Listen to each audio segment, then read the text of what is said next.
All right, good afternoon, everybody. Welcome to the House Environment and Transportation Committee for Tuesday, March 5th, 2024. Just want to repeat for those that didn't hear me on the floor, we're going to have a brief voting session after hearings today. And that's just to, excuse me, deal with some bills that a subcommittee voted out yesterday. With that, we will start with HB 1187, Delegate McComas, Reserve Funding Assistance Program Establishment. Delegate McComas, if you have a panelist, bring them on up.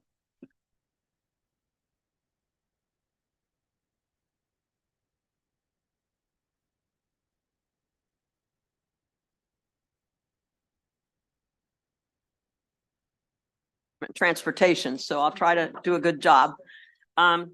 This is dealing with the Reserve Funding Assistance Program. HB 1187 impacts all citizens in the state of Maryland, whether directly or indirectly.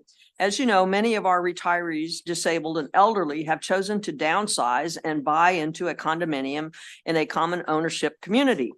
These communities, as indicated, share common areas that, like the condos themselves, require maintenance and upkeep. HB 107, passed in 2022, requires common ownership communities to complete evaluations of building structural components to project costs for repairs and upgrades to be met by payments into reserve funds within a 3-year period. Time has not been kind to many of our condominiums, serving the needs of our retirees, seniors, and disabled, given the exorbitant increases in condo fees required by community associations to meet the mandates set forth in HB 107 as passed. Buildings degrade, equipment wears out, and weather-related repairs continue to be a draw on the funds set aside for these repairs. To compound the problem, inflation has increased the costs of gasoline, groceries, and medications. These economic changes are especially hard on our compromised and aging citizenry. Some may be forced out of their homes and into the homes of relatives and friends. Autonomy lost in such a way is disheartening, to say the least. Depression is the enemy of all members of our society. Currently, there are bills proposed to ameliorate this situation. One proposes to extend the 3-year deadline to 5 years, but the increases in condominium fees for many may have more than doubled since 2022. These increases cannot be met by our most sensitive population. Something must be done.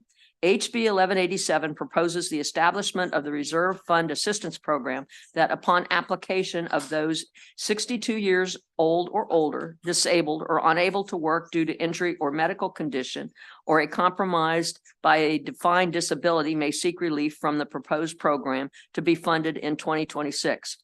Much thought and many interviews went into the proposal of this bill in hopes of providing a safety net for our most challenged and deserving Marylanders. Please consider supporting a favorable report of HB 1187. Thanks, sir. Thank you, Delegate McComas. Do you have any questions for Delegate McComas? Delegate Holmes. Thank you very much. Thank you for being here. I appreciate you putting this in reference to reserve funding.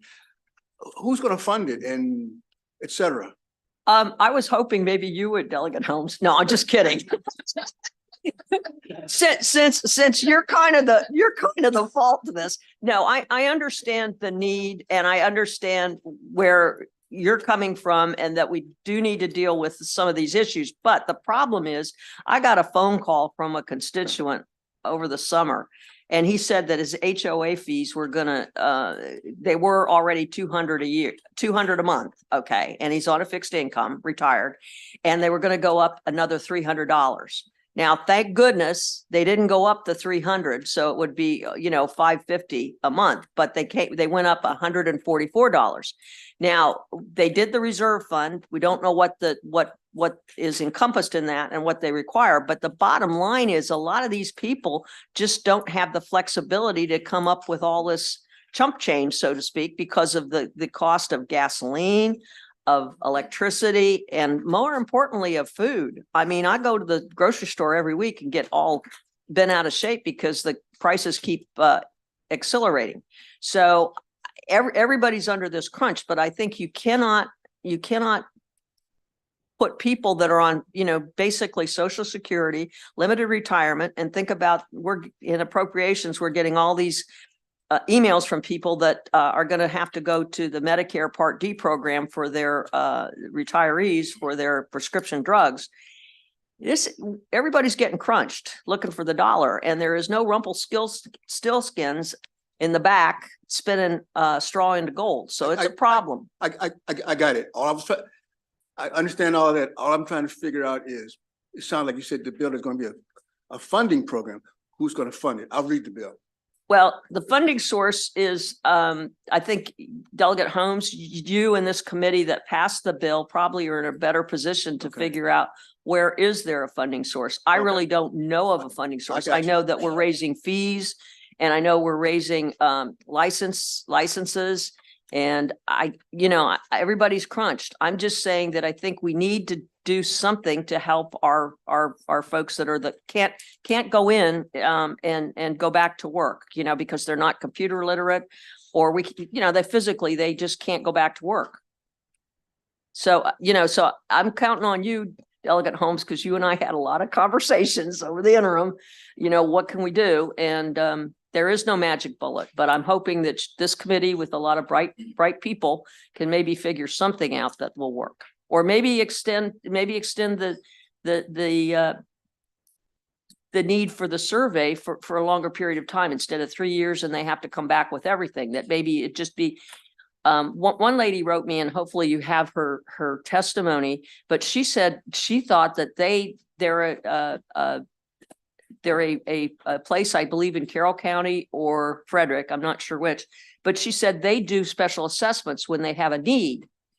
And over the years, this has worked out very well for them. And hopefully she did forward that letter to you. But she kind of liked that way. I think it's a matter of putting a patchwork quilt to try to handle this problem and to try to be fair to people. And I don't have a magic bullet. I wish I did. Delegate Terrassa. Thank you, Mr. Chairman. And I appreciate what you're saying about people having trouble affording these, but I guess I'm a little confused by sort of your last statement about special assessments. I mean, the whole point of a reserve study and funding it is so that you pay for your long-term capital needs over time. So a special assessment would ask them, instead of paying, that's a lot of money, I think, in an HOA. I've never heard of that kind of an increase in HOA rather than a condo association, but rather than paying $300 more a month over time, they might be asked to pay $30,000 in 1 year. Do you believe that it would be easier for them to do that in a special assessment? That's what this lady indicated in her letter. I'm hoping that she sent it to the committee. So she sorry. I'll be sure to make sure. Actually, her name was Marlene Molly Polash, and she's at Bella Vista Court in Westminster, Maryland. But okay, and I appreciate that, and I'll look for and that. If you don't have it, let me know, and because I've physically got it here, and make sure I'll. But hopefully it did get scanned in. But does it make sense to you that paying $30,000 all at one time would be easier than paying an additional amount per month so that it was budgeted for?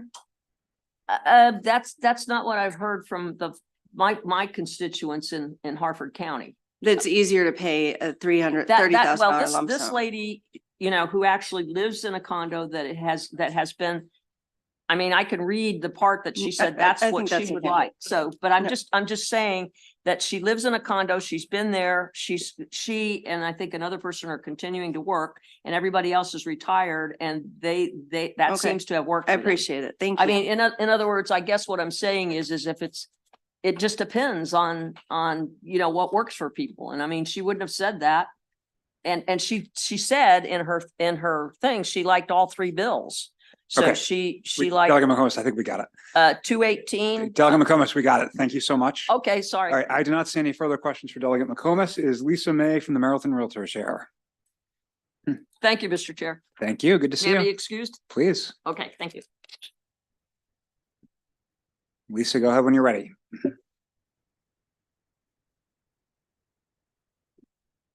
Thank you, Mr. Chair, Madam Vice Chair, members of the committee. Lisa May with Maryland Realtors.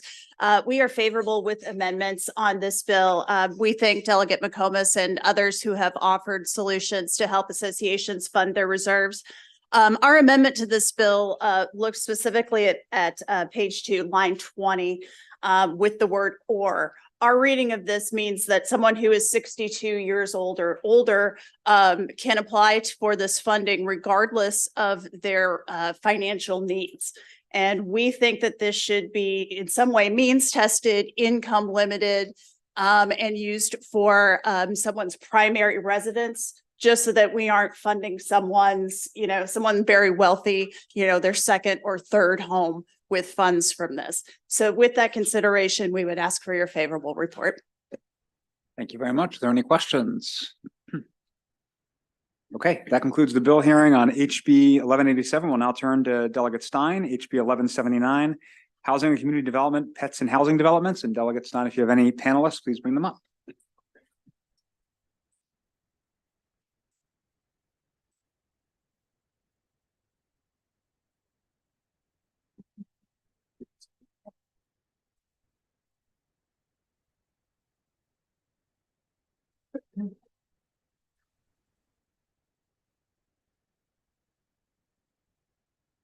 Good afternoon, Mr. Chairman, Madam Vice Chair, and committee members. For the record, Delegate Dana Stein, testifying in support of House Bill 1179, which would establish pet-inclusive policies for housing that's financed with a low-income housing tax credit program for residential properties. This tax credit program is the single largest incentive for developing affordable housing in our state. Now, nearly 3/4 of renters have pets, but rental housing that is affordable and that will accept pets is hard to find. So this legislation would require landlords of buildings that benefit from this low-income housing tax credit to allow pets in their apartments.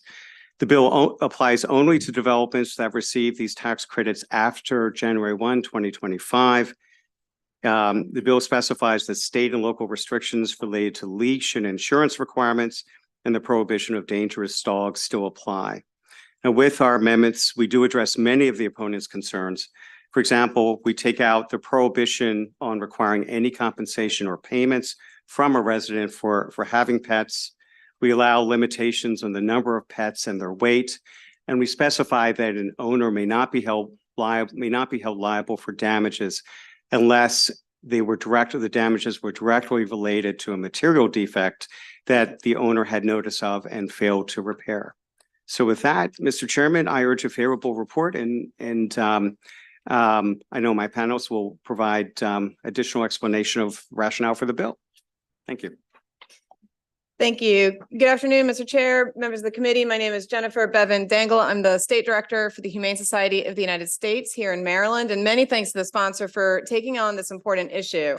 In January, the Baltimore Banner issued an article that talked about how pets and the overflowing shelters are inextricably bound up in the lack of affordable housing that allows pets. And you're going to hear from our panelists more about the impact that has on both animals and our shelters and our residents who are seeking housing. But while this committee has heard many, many bills on housing, and we are very aware of the number of issues that you're tackling with, this is really the missing link. This is the missing piece of that conversation. Because when individuals cannot secure housing that is pet friendly, it drives them to be housing insecure. And when they are sort of forced into a situation where they take whatever housing they can get and abandon their pets, it means that those animals are entering our shelters, as you'll hear, at staggering rates. We do appreciate the opportunity we've had to speak with many of the opponents about the bill and to start to hammer out some of these amendments in advance. We've requested one set of amendments. I think there'll be more coming, so apologies to the members of that subcommittee for we might have amendments that are longer than the original bill. But I do want to reiterate what the sponsor said on some of the key things we've heard that we're very sensitive to and that we are very eager to work with the other side to address. The bill did not intend to hold owners liable for any incidents that happen with their pet. And in fact, one of the goals of this legislation is to alleviate some of that liability burden on owners, landlords, and their agents when it comes to pet-friendly housing. We've heard loud and clear from the housing industry that the inability or the fear of this liability is a leading reason why they're not voluntarily going pet-friendly. So we actually think addressing that is a critical component and a critical next step for the whole market, but especially in the context of this bill. We're also willing to strike the language prohibiting fees.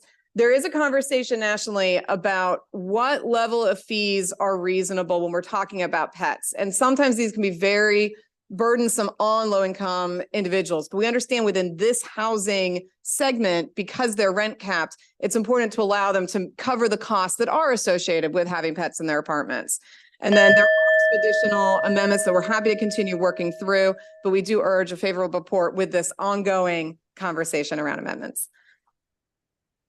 Thank you very much. Good afternoon. My name is Katie Flory. I am the Community Care and Advocacy Director with the Maryland SPCA in Baltimore City. And I'm also here today representing PAWS, which is the Professional Animal Workers Society. We are an organization of shelter directors, shelter workers from around the state of Maryland. And I also submitted written testimony, so I don't want to belabor what I said in there, but there are a couple of points that I do want you guys to hear. There is not a shelter in the state of Maryland that isn't struggling right now. The reason we are seeing more and more animals come in, or I should say one of the big reasons, is housing insecurity. We are hearing it every day. I want to keep my pet. I love my pet, but I can't find any place to go to take them. And if I can, it is so unbelievably outpriced that I cannot afford it. What we're seeing then is animals that are amazing animals that want to stay with their people coming into shelters, and there's nothing we can do to keep them together. There's a misconception that shelters want animals. We don't. I want my boss to come in and say to me, Katie, you're fired. All the animals are saved. That would be the best day of my life. You all can help me get there. Please, please help us find a way to allow people to keep their animals. This is one huge step to be able to do that. The other issue that I do want to address is I know there are definitely people that feel that breed restrictions and things like that are important. There is zero data out there that says one breed will behave differently over another breed. Every animal that we see come into our shelter is looked at as an individual animal with individual characteristics, individual behaviors. We're not trying to ask for everyone to let every single animal in.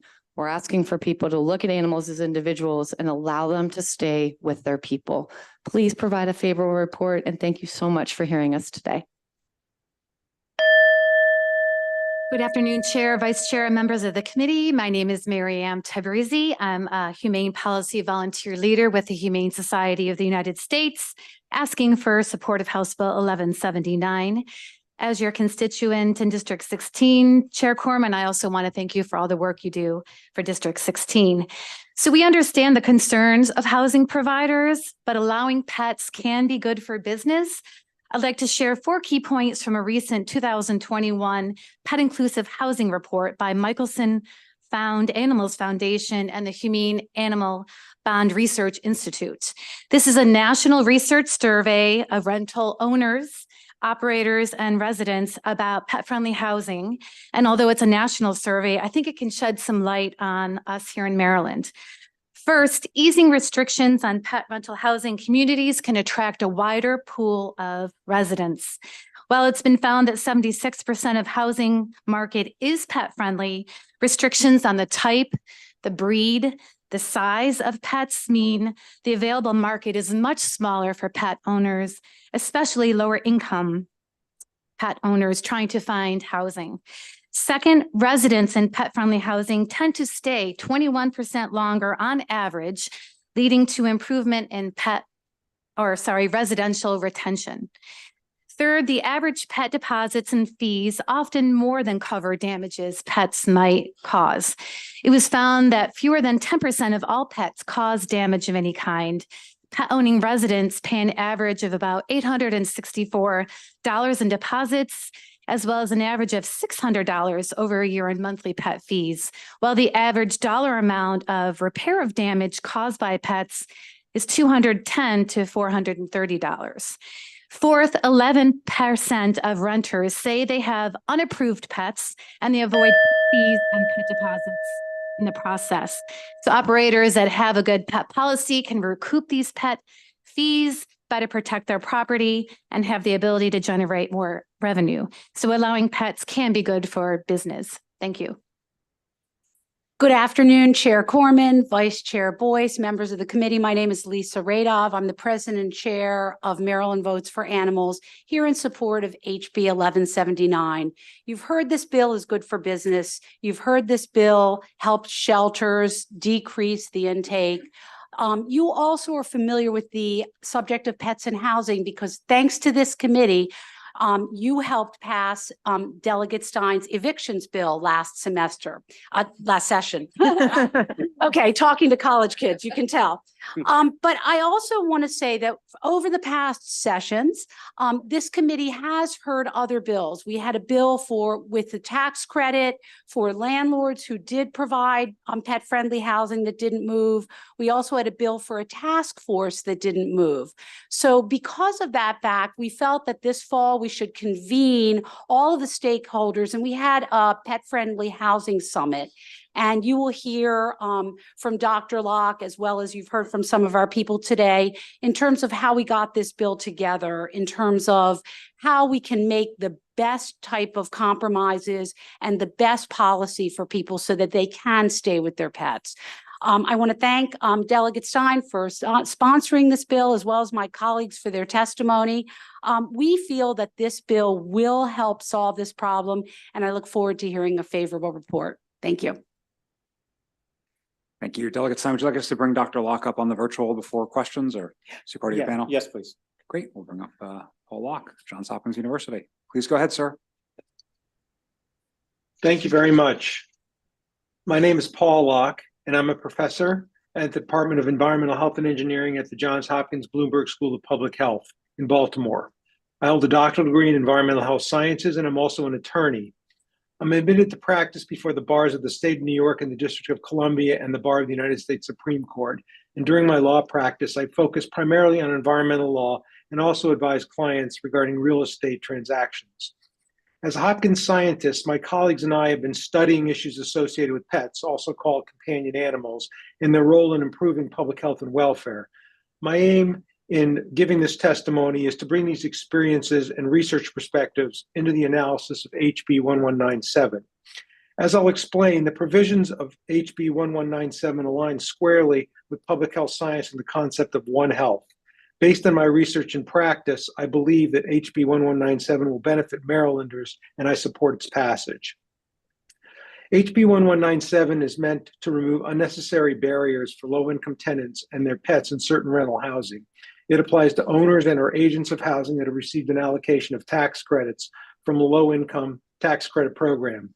The bill states that in such housing, owners and or agents cannot prohibit certain pet ownership, nor require compensation or payment from these pet owners simply because they have pets.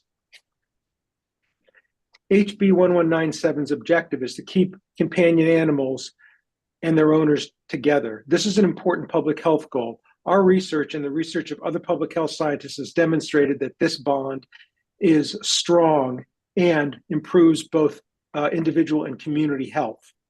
This is the One Health concept. Simply put, the human health bond, when it's broken, makes public health suffer. Passage of HB 1179 will be of great benefit to families because it eliminates potential financial barriers that might otherwise make subsidized housing too expensive. Let me stop there, and again, thank you for the opportunity to testify. I look forward to any questions you might have. Thank you very much. Are there questions for Delegate Stein or his panel? I do not see any questions, Delegate Stein, so thank you to you and your panel. We have two other favorable in-person witnesses, Dan Reed, Greater Washington, and Holly Bice, BB Proud. Are either of them here?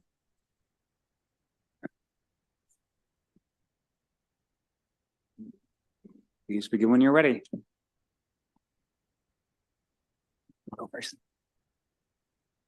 Either way. Hey there. So my name is Holly Bice, and I'm testifying in support of HB 1179 on behalf of the nonprofit organization PB Proud. At PB Proud, our mission is to repeal the breed-specific legislation, also known as the pit bull ban, in Prince George's County, with the goal of keeping families together. Evidence shows that a dog's breed doesn't mean it's dangerous. We support breed-neutral dog laws and responsible ownership laws, and we promote responsible human and dog relationships through training, spay neuter, and community education and outreach. We support this bill because it addresses an important issue facing Maryland, which is access to pet-friendly housing. Our organization sees firsthand how pet fees and breed restrictions pose significant barriers as families struggle to find housing, and it unfairly forces pet owners to decide between keeping a roof over their head and their beloved family member. Also, these fees and breed restrictions are overburdening our animal shelters due to the pet relinquishment. And that includes shelters that are operated with tax dollars, and it's ballooning their costs. Shelters across the state are operating far beyond capacity, as we've heard from others today, and we're facing a crisis. Numerous dogs are being euthanized in Maryland shelters every single week due to a lack of space. A resident of East Riverdale in Prince George's County, Bobby Jo Kite, is one of our volunteers, and she's also a volunteer at the county's animal shelter. And she wasn't able to testify today, but she asked me to note that I can personally attest that housing is frequently cited as the reason for owner surrender of both cats and dogs. In conclusion, what we need here is balance and reasonable policy solutions that don't discriminate by breed. We hope you'll support this bill. Hi, my name is Dan Reed. I'm the Regional Policy Director for Greater Washington. We're a nonprofit that works to advance equitable, sustainable policies in housing and transportation. But I'm also a board member of PB Proud, and Greater Washington supports this bill. If you have a pet, it's hard to find a place to live or keep it. I speak from experience as the owner of a pit bull mix, one of dozens of dog breeds typically banned in rental complexes. As of today, there are exactly 4 apartment complexes in Montgomery County where I live that would take my dog. And I learned that after weeks of calling around and being told by dozens of leasing agents they wouldn't take me or my pet. It's no surprise that housing issues are a big reason why people have to surrender their pets, according to the Best Friends Animal Society. As written, this bill would apply to affordable housing developments that receive funding from the state, and it would allow tenants to keep pets without requiring pet rent, reducing their cost burden. It would block landlords from placing restrictions on weight or breed, which research shows breed restrictions are not effective in keeping residents or dogs safe. At the same time, the bill would still allow landlords to enforce leash laws or ban dangerous dogs, which the state specifically defines as a dog that has caused physical harm. We believe this bill will open up housing options for pet owners, so families won't have to choose between their pets and shelter. It ensures that families can stay together, pets can stay in loving homes, and already stretched shelters and rescues can help more pets in need. We urge this committee to give this bill a favorable report. Thank you. Thank you so much. Does anyone have questions for these two? Oh, Delegate Healy. Thank you very much. I just curious, are you saying that this legislation has language in it that would change the Prince George's County local law on pit bulls? I don't believe so. Okay. I was unclear to me from your testimony. Thank you. Any other questions? Seeing none, thank you so much. We'll move to unfavorable testimony. I'll call up Ryan Washington, AOBA, Grayson Wiggins, MMHA, Otis Bill Stinks, I hope I pronounced that correctly, and Miranda Willems, Maryland Affordable Housing Coalition. Otis is not here. Okay. Then I'll call up also Brian Lopez, Osprey Property Company. Thank you so much. State your name for a record, 2 minutes. Good afternoon, Madam Chair, members of the committee. Grayson Wiggins here on behalf of the Maryland Multi-Housing Association. We did sign up unfavorable, but as all of you know, testimony is due on Friday and the hearings on Tuesday. I want to thank the sponsor, Delegate Stein, for meeting with us on Monday, yesterday, to go over this bill and go through it. We do have concerns with the language as it currently sits, but we are working through that. I think the sponsor would tell you that, you heard on the previous panel talk about some of the legislation that's been looked at by this committee or passed by this committee in the past involving pets in the eviction process, tax credits, et cetera. My client has been, I think, a good partner in all those pieces of legislation, and we've reached consensus on all those bills. We are committed to continuing to work on this bill to try and craft language that's acceptable to everybody, that addresses the issues but protects against things like liability and some of the other provisions in the bill. For example, you've got the restrictions on prohibiting any number of animal on page 2, line 14 through 17, the compensation provision on page 2, line 18 through 20. and some of the breed restriction language. I do believe, to Delegate Healy's question, that the current draft of the bill would, on page 2, lines 28 through 30, undo the Prince George's County law. But I believe that's being amended. And we're talking about continue to have conversations about amendments, and we're more than willing to continue those conversations. And with that, thank you, Madam Chair. Yes, thank you, Madam Chair, members of the committee. Ryan Washington with the Apartment Office Building Association. I would just like to say I appreciate the bill sponsor and the advocates for bringing forth some amendments, and we look forward to working with them on ironing out our differences. Good afternoon, Madam Chair and members of the committee. My name is Miranda Darden-Willems, and I'm the Executive Director of the Maryland Affordable Housing Coalition, representing 185 members across Maryland who build, own, and manage affordable rental housing properties that are developed with low-income housing tax credits. We don't do this often, but we are here today to oppose HB 1179. As a dog mom myself, I do appreciate the delegates' good intentions, but this bill unfairly and only targets tax credit properties and would require these privately owned properties to accept pets. Many of our owners already accept pets, but they have rules in place and they charge pet fees to offset the cost. We very much appreciate the amendments that the bill sponsor has offered. However, we still have 3 main concerns. 1, we have to ensure the safety of all of our residents, and not everyone likes dogs or is comfortable sharing a hallway or an elevator with them. We need policies in place that protect all residents. A pet-friendly property requires additional cleaning and sanitizing of the common areas. We have to provide and maintain pet waste stations, and these additional costs our properties simply cannot absorb. We've already experienced skyrocketing insurance premiums, increases in our utility and staff costs. We need to be able to charge a pet fee to help cover these additional expenses. Market rate properties could simply raise their rents, but tax credit properties can only charge the rents set by the federal government. This would place an undue burden on our properties, and we cannot afford to absorb that additional cost. And 3, finally, we still have a major concern about liability, and we question whether the amendment would go far enough to protect a property owner in court should someone's pet cause harm to another resident or their property. For these reasons, we ask for an unfavorable report of HB 1179. Good afternoon, Chair and members of the committee. My name is Brian Lopez, and I'm the president of Osprey Property Company. We're a local development firm in Maryland. And at Osprey, we build and own several affordable housing and mixed income communities across the state. And I'm here in opposition of House Bill 1179. We all have a soft spot in our hearts for pets, but unfortunately not all pets nor their temperament are the same. This bill forces us as small business owners to accept pets, even if they'll cause harm to our businesses and to the buildings that we own. I've also provided written testimony, which outlines in more detail the many potential problems that have been experienced with pets in an apartment community setting. This can include issues such as noise and disturbance of its neighbors, safety and hygiene issues, property damage, as well as conflicts amongst residents and additional liability as owners. I also feel that this bill unfairly targets projects that have low-income housing tax credit funding. These properties already have limited cash flow because of the income restrictions placed on them.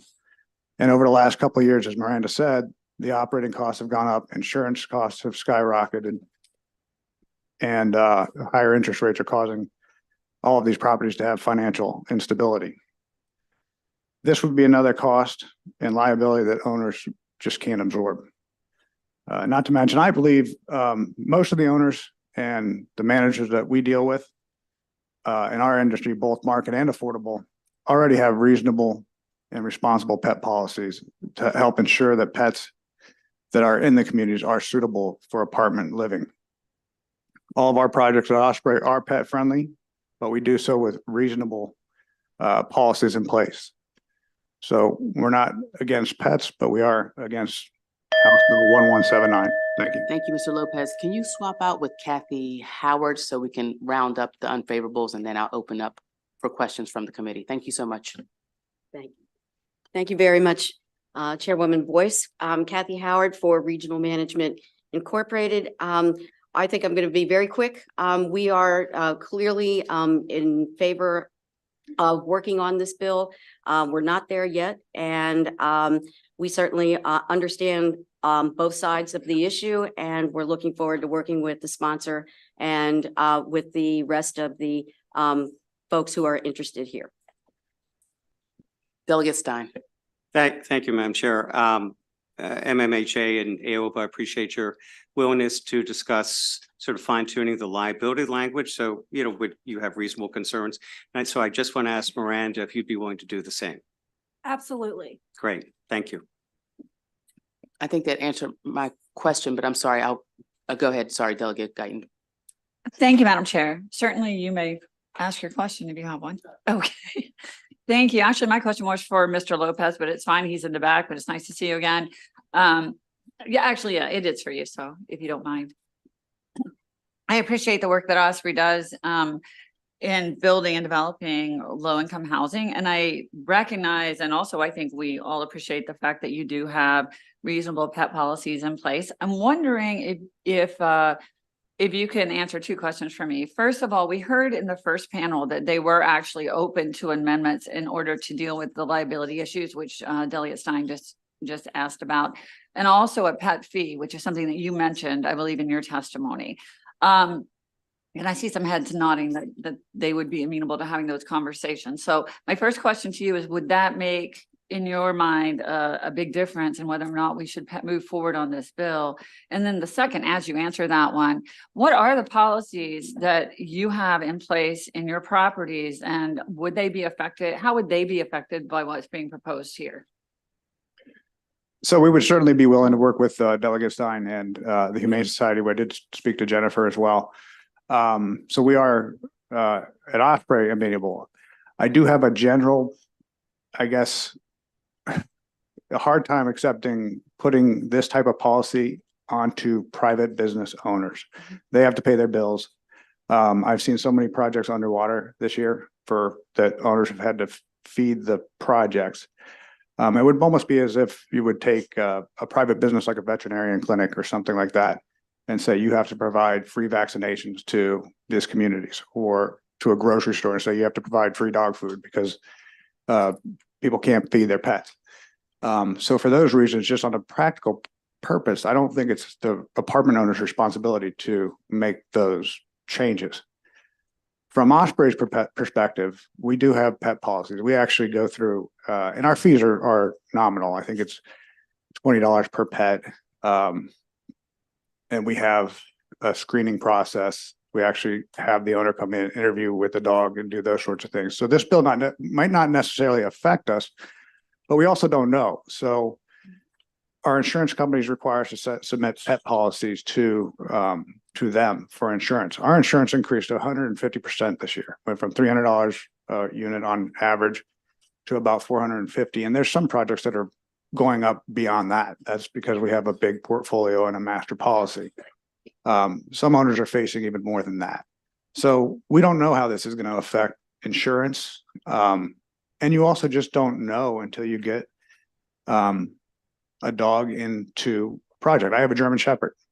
It would meet the weight requirements, a small German Shepherd. It would meet the weight requirements under most of our pet policies. But my dog would not do well in an apartment community, just has anxiety issues and other things. So apartments are a different environment, and apartments are different in their structure. So we have garden apartments, we have high-rise elevator served apartments with enclosed corridors. Those are not pet friendly for anxious dogs. And so that's why I'm saying, I think one of the earlier panelists commented that it's an individual basis. The dogs are all on an individual basis, and that's why I think the policy should be directed that way. Thank you so much. Thank you, Madam Chair. I wanted to ask the question about, you mentioned there can be additional fees if there is a pet. You said $20, but what, especially from, I'm sorry, Ms. Willems, for affordable housing, are there any current policies in any affordable housing units or buildings that you own that has a pet policy at all? Yes, And what many is of it? Our owners do allow pets, and my understanding is they charge about $20 to $25 per month with an additional non-refundable pet deposit when they move in. But many of our property owners do allow pets already, but they just have policies in place that limit the weight, the number of pets, et cetera. So so I guess I'm confused. You already have those policies and yet object to this? Some owners allow pets. The bill was written to say we couldn't limit how many pets, what size the pet was. So we appreciate the amendments. I think we're getting further. Okay. My main concern is why are we targeting only tax credit apartment buildings? Why not all apartment buildings? We feel that we're unfairly targeted. Got it. Thank you so much. Any other? 79, calling up now, Delegate Rose with HB 1196, real property contracts for sale, title report requirements. Do you have a panel? I believe I do. You can call them up. I'm not sure who all is here on the first panel.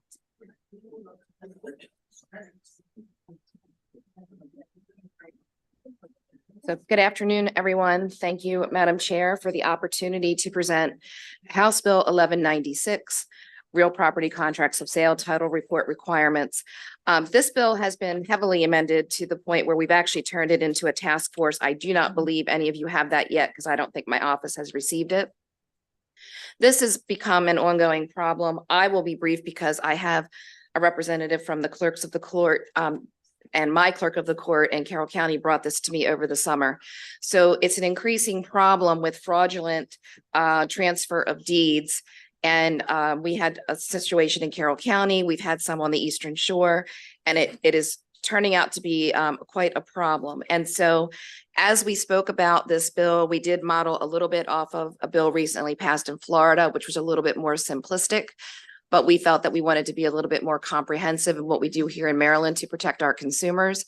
And so with conversations with the Board of Realtors, the clerks of the court, and the Banking Association and others, we wanted to really put a lot more work into this, but we feel that it is necessary to at least move forward with a task force so we can get working on this problem. And you will get the amendment, but basically, it will include, I think we have some unfavorables, but I believe now that they're favorable, now that they're included in the task force. So that would include the Maryland Real Estate Commission, the Judiciary State Court Administrator, the clerks of the court, the Maryland Building Association, the Association of Realtors, the Title Association, the bankers, and the Commercial Real Estate Development Associates. So with that, I will conclude and turn it over to my panel. Thank you, Vice Chair Boyce and members of the committee for this opportunity to testify on House Bill 1196. For the record, my name is Scott Poyer, Clerk of the Circuit Court for Anne Arundel County. I am also testifying on behalf of the Circuit Court Clerks Association of Maryland, which represents the 24 elected clerks throughout the state of Maryland.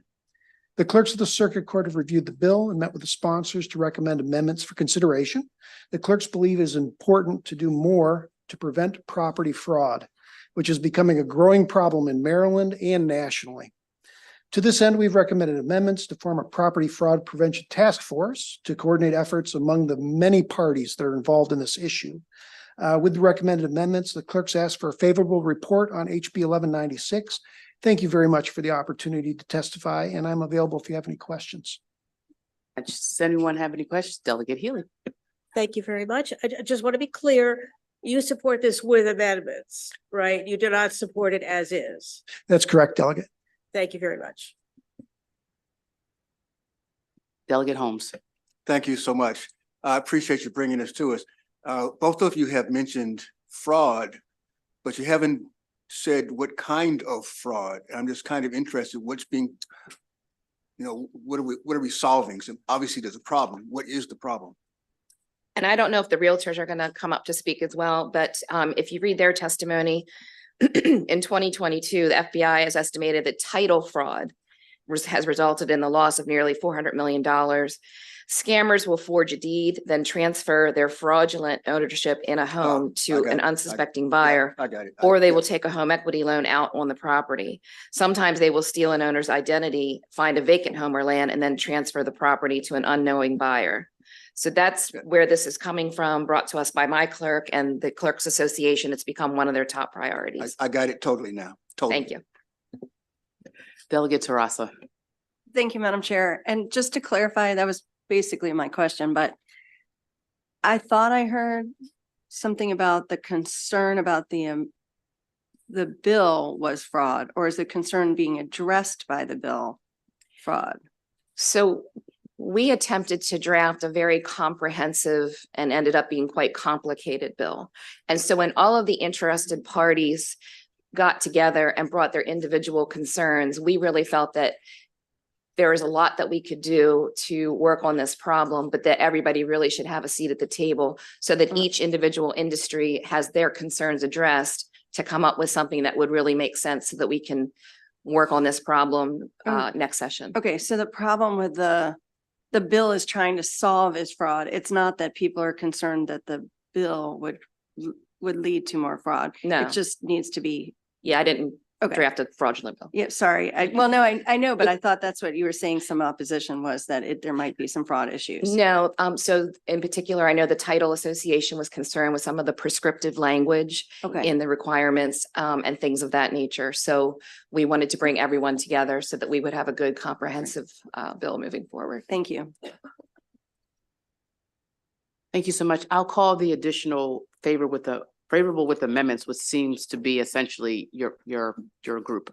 Yes. Bob Etten, Maryland Bankers Association, Lori Graff, Maryland Builders Association, William Castelli, RWL.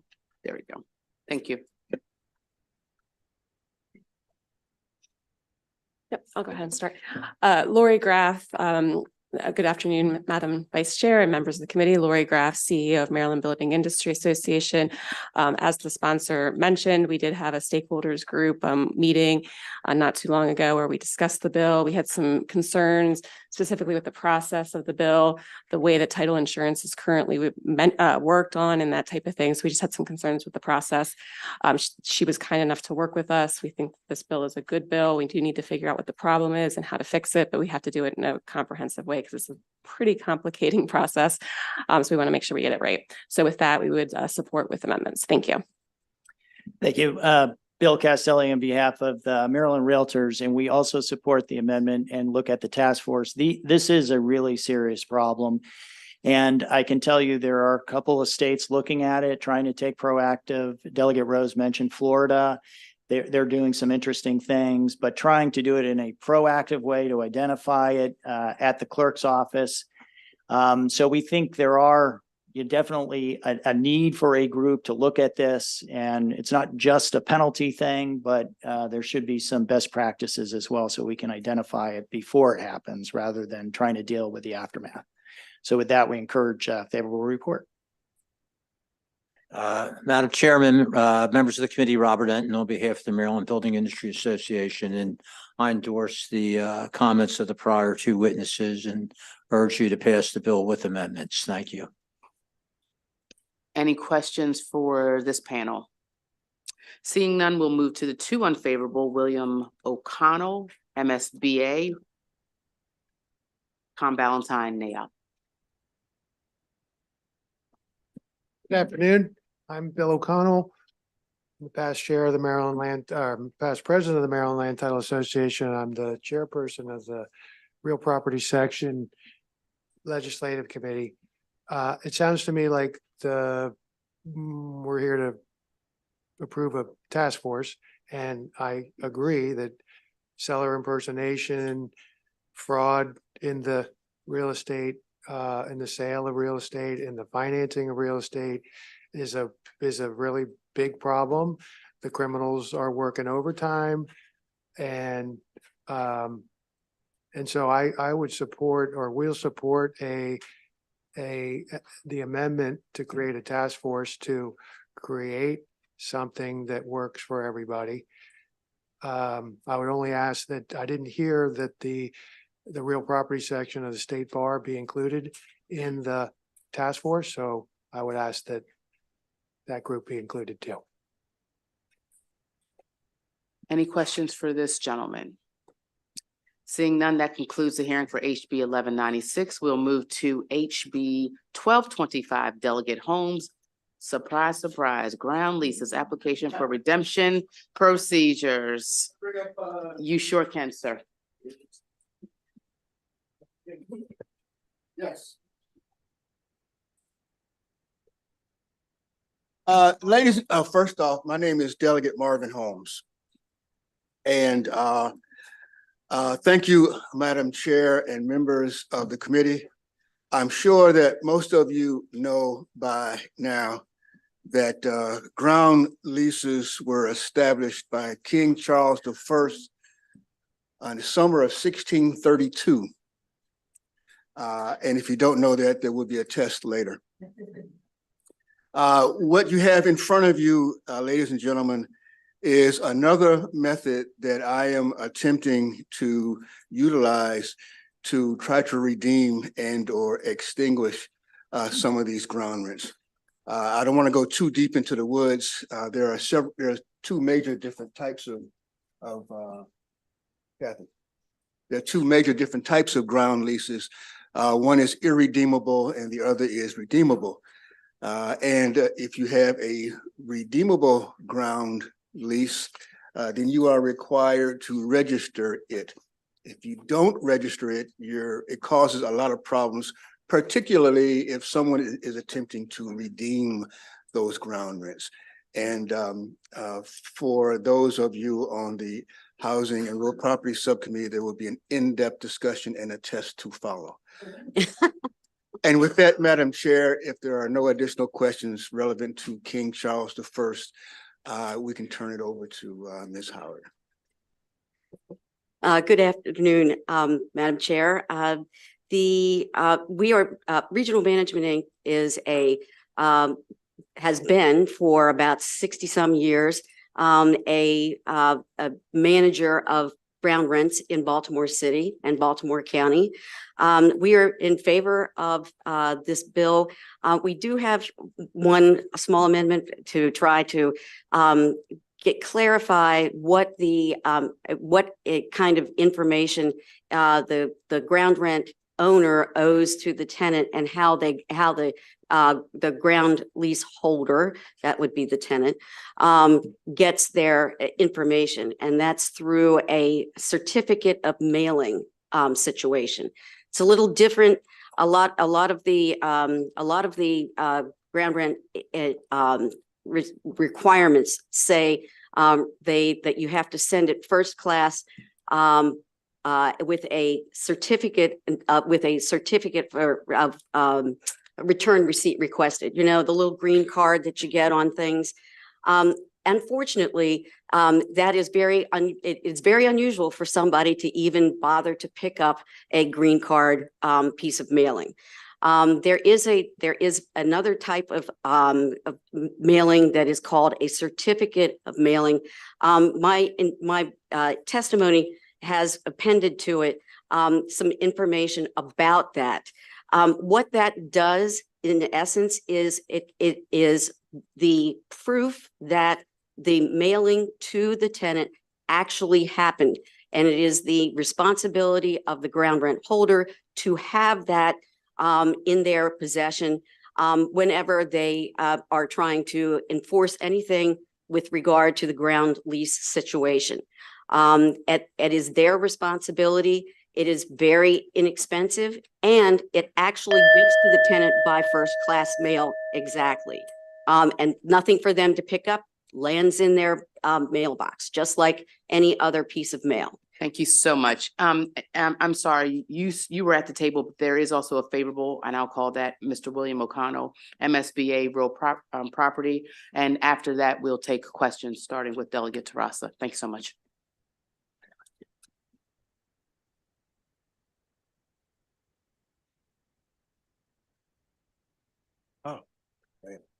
Oh, sorry. I left my bag here last time and I was a little worried I lost it. I'm Bill O'Connell. This bill is really designed to put a pin in the pesky ground rent. You've seen legislation over the years to try to corral these things.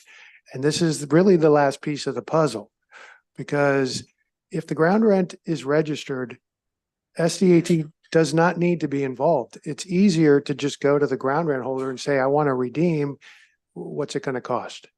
Pay the person and get your deed and you're done. It takes a week. The only time you'd need to go is if the ground rent holder was not, go to SDAT is if the ground rent holder was not responsive. The real need for SDAT is when the ground rent is not registered. There's no one to go to. But yet SDAT, the current code requires the ground lease tenant to state under oath that they gave notice to the ground lease holder. But how do you do that? You don't have no idea who holds the ground rent, if anyone. And so this bill is designed to solve some of the problem with the other thing that they got to do is they got to say, I haven't paid ground rent for 3 years. Well, if I just bought the property, how am I going to truthfully say that?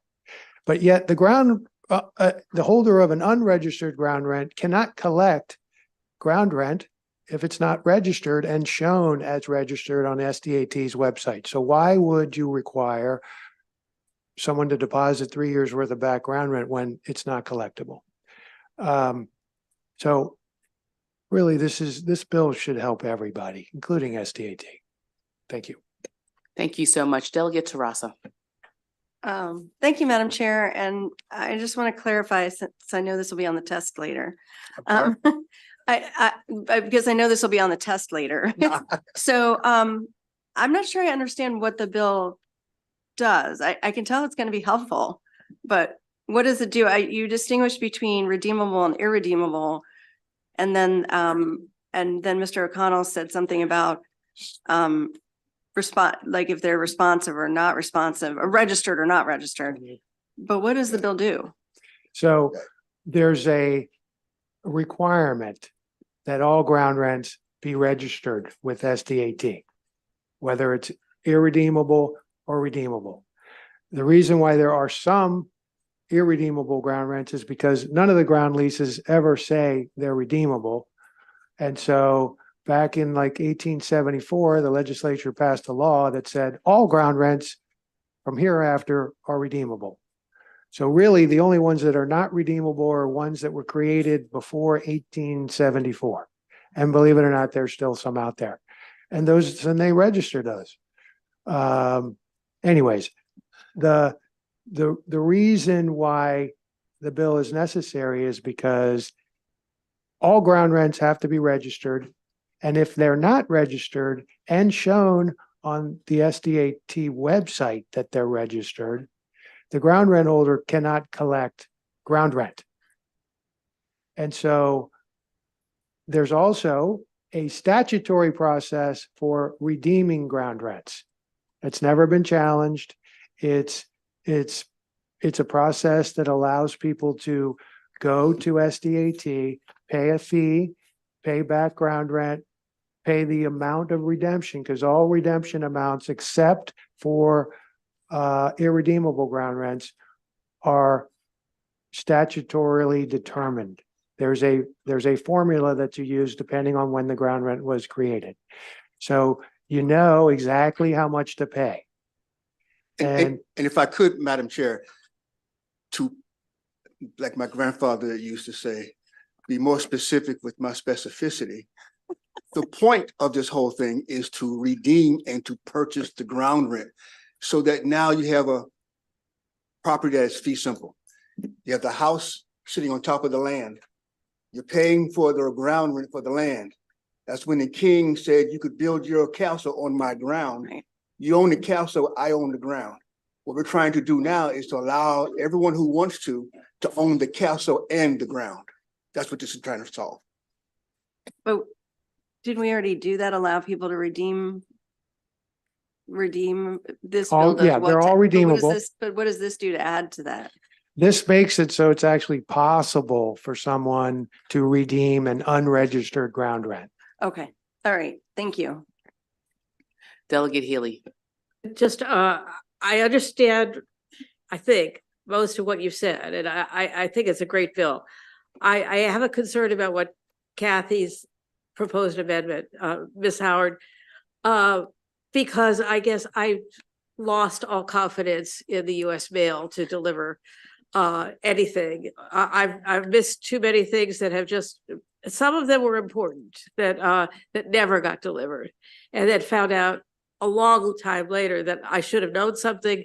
I was notified, but I never received the mail. So I'm questioning, something that is just sent by first class mail may end up in a dumpster because you have somebody who is an overstressed mail delivery person who is new on the job and just doesn't know what to do with it anymore. Well,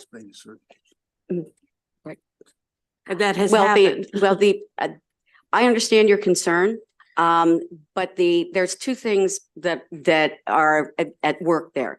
The first thing is that if you use a certificate, if you as the sender use the certificate of mailing that is allowed under the Postal Service, you have, it is completely your responsibility to make sure. If you take a look. Okay, so if I didn't receive it, if they sent it legitimately, they meant they get whatever piece of paper required or whatever proof they have that they sent it. But I never got it. If you never got it, then certainly if there is some problem between you and your ground leaseholder or with the Department of Assessments and Taxation, the owner who did use the certificate of mailing it is going to be responsible to prove that he or she actually sent that to you. But that doesn't mean I got it. That's true, but unfortunately, to be perfectly honest, sending it certified mail return receipt requested, unfortunately, is not a panacea because most people do not pick that up. And oftentimes it too gets lost in the mail. Unfortunately, we're really here talking about a postal service that we may or may not believe too much in. But I think that the real importance here of using the certificate of mailing is that the owner has the responsibility to keep that information for anyone else to be used by anyone else who has a concern that they did not get there to get notice. And it would certainly be it certainly would be something that you could also to provide because you're going to have the letter, you're going to have the certification from the Postal Service that they actually got the mail and they were supposed to deliver it. And then the SDAT will most likely have something that gives them the proof that you really did what you were supposed to do. And if not, and if it is really a problem, I would think that it could be worked out under the redemption laws as we're trying to have them put into place now. Okay, I'm still going to think about it a little bit. Thank you so much. Delegate, can I clarify? I think I understand. Essentially, Mr. O'Connell said there are houses that have not been registered before 18 what? No, those are ground Rent. leases that were created before 1874. Okay. Those are irredeemable. You have Got it. to file a notice in the land record saying that you want to keep it irredeemable. And that doesn't mean if you that haven't, sir, I guess Oh. what I'm saying is if I haven't and I find out I have one of those properties because I want the castle and the land, I could through this process apply to redeem it yes, because they haven't filed to make it not And redeemable. that is the whole point. Thank you so much. yes. Are there any other questions? Poor Terasa, Delegate Terasa. Thank you, Madam Chair. Now I'm more confused. Are we talking about the ground rents from before 1874 or after 1874? Both. All unregistered ground rents. Okay, All ground rents are supposed to be registered. So this would apply to all unregistered ground rents. okay, so the 1874 doesn't matter. Now, that 'cause was, I was trying to explain, you were confused about irredeemable and redeemable. I was trying to tell you where that falls into place. But it's got really, it's not relevant to whether to this bill, because this bill talks about unregistration. The other, all ground rents have to be registered, whether it's irredeemable or redeemable. Okay, thank you.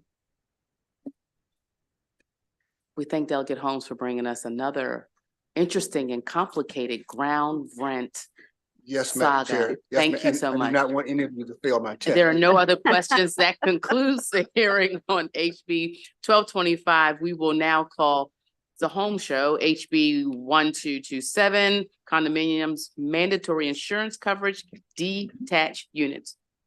Thank you, Madam Chair. And this bill is a very interesting bill as well.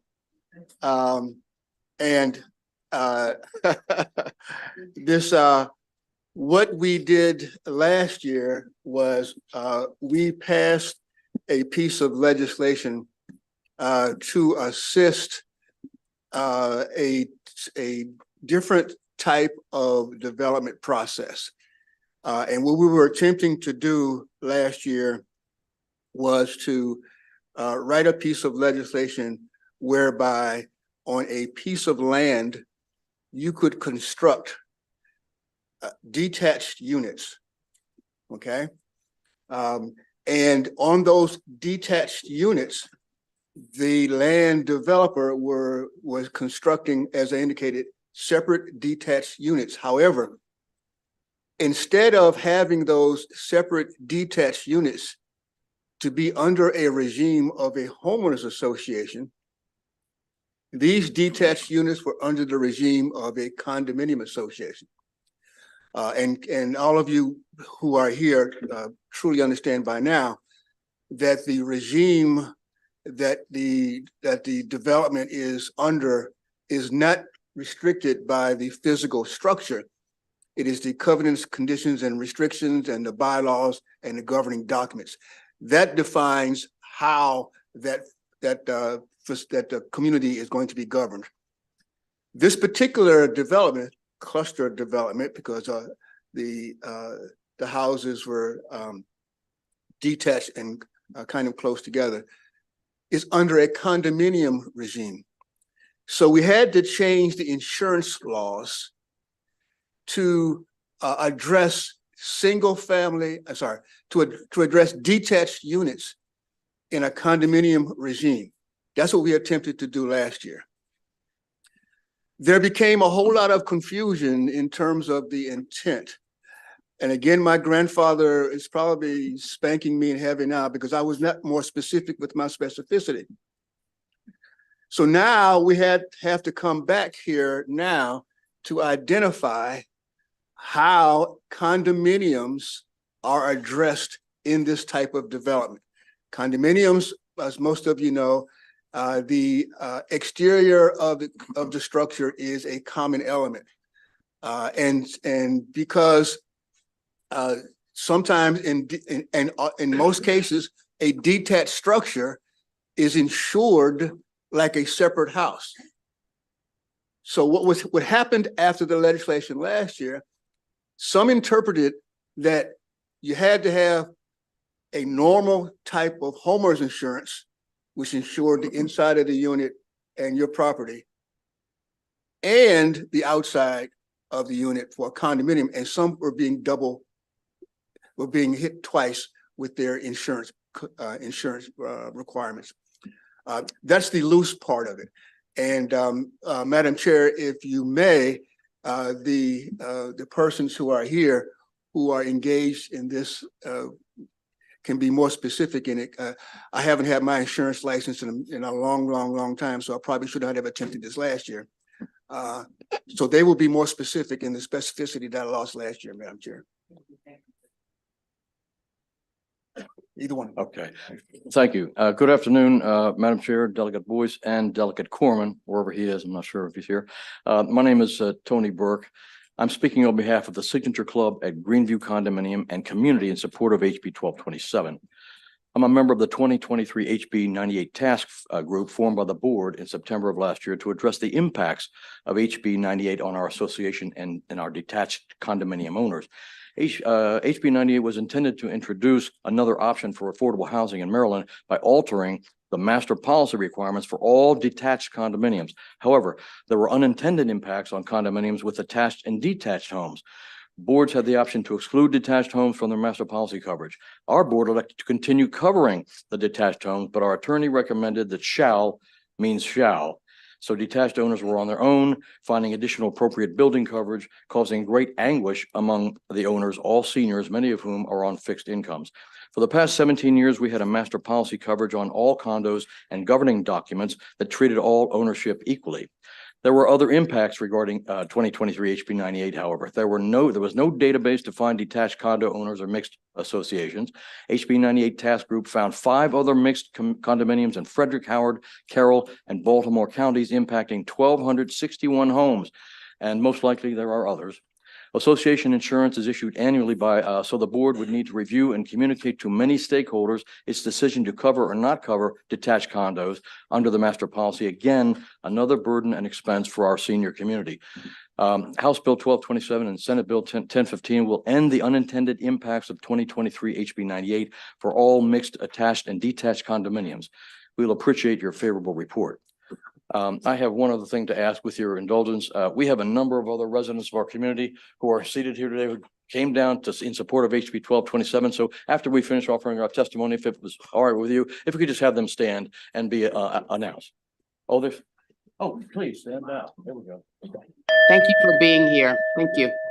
Thank you. Good afternoon, Chair and the entire committee. My name is Roger Petrin, and I am here to express my support for HB 1227. I am a detached condo unit owner and have been negatively impacted by HB 98. At the advice of our association, I was advised to terminate our HO6 condo policy and to replace it with an HO5 homeowner policy, even though our board insured both attached and detached units. And because of this increase, what happened is my insurance rate went up $600 a year. Others in the community have said that their rates increased between $400 and $1,200 per year. As part of a community task force, we attended the Maryland Insurance Administration HB 98 listening session.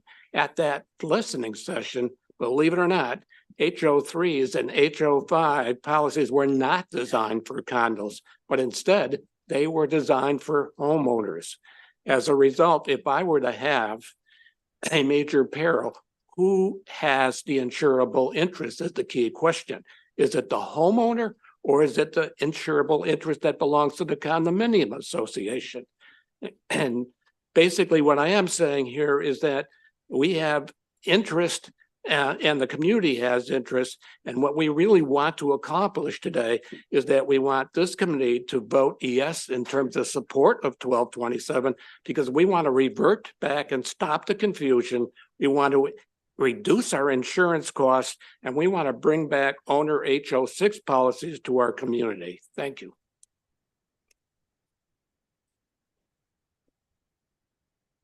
Good afternoon, Madam Chair and members of the committee. My name is Scott Silverman. I am a community association attorney in Rockville, Maryland, and I'm here on behalf of the Maryland Legislative Action Committee for the Community Associations Institute, which represents the interest of homeowners nationwide with respect to issues pertaining to the management, operation, and governance of their community associations. As you all heard, when HB 98 was passed last year, its intent was to accommodate the desire of the developer who was required to develop detached condominium units as condominiums rather than as homeowners associations, which is what, by all appearances, they look like. They were required to form condominiums because of the density and the size of the parcel upon which they were developed. We expect that may continue in the future, and protecting those developers and their ability to develop their properties is a worthwhile objective. However, what HB 98 did inadvertently is it created a conflict in section 11-114 of the Condominium Act, which requires the association to ensure all units and all common elements exclusive of improvements and betterments in the units and the owner's personal property. What HB 98 does with respect to detached units is it creates two obligations, one on behalf of the association, and later in the statute now, one on behalf of the owner.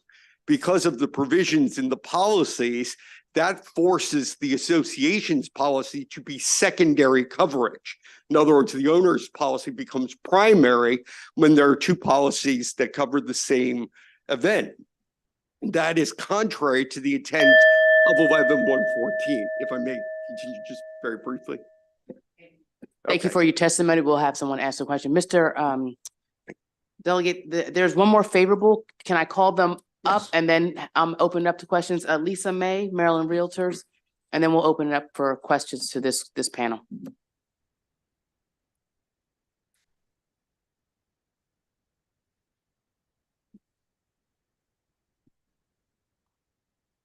Thank you, Madam Chair, members of the committee. Lisa May with Maryland Realtors.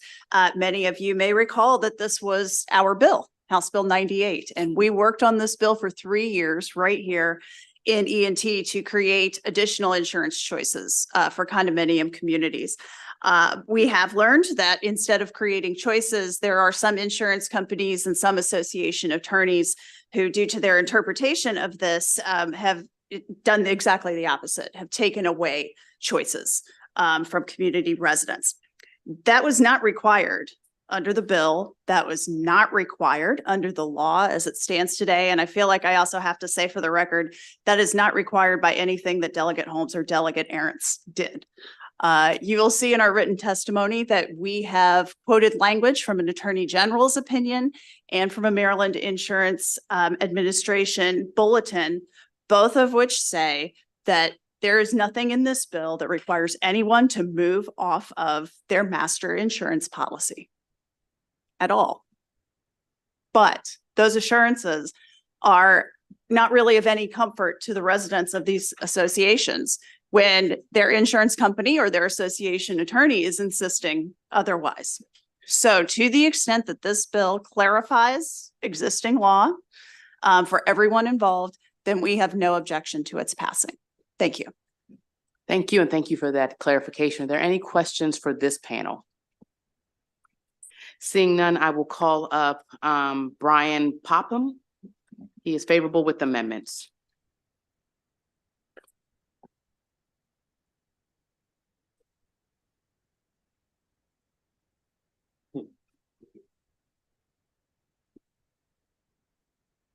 Thank you, Madam Chair. Members of the committee, Bryson Popham appearing before you in favor of House Bill 1227 with an amendment. The amendment should be in your file. I'm going to address that in a moment. I am representing two clients. One is the Maryland Association of Mutual Insurance Companies, a trade association of insurance companies who write business throughout Maryland, including both individual and master condominium coverage, and also the insurance agents and brokers who sell this type of coverage.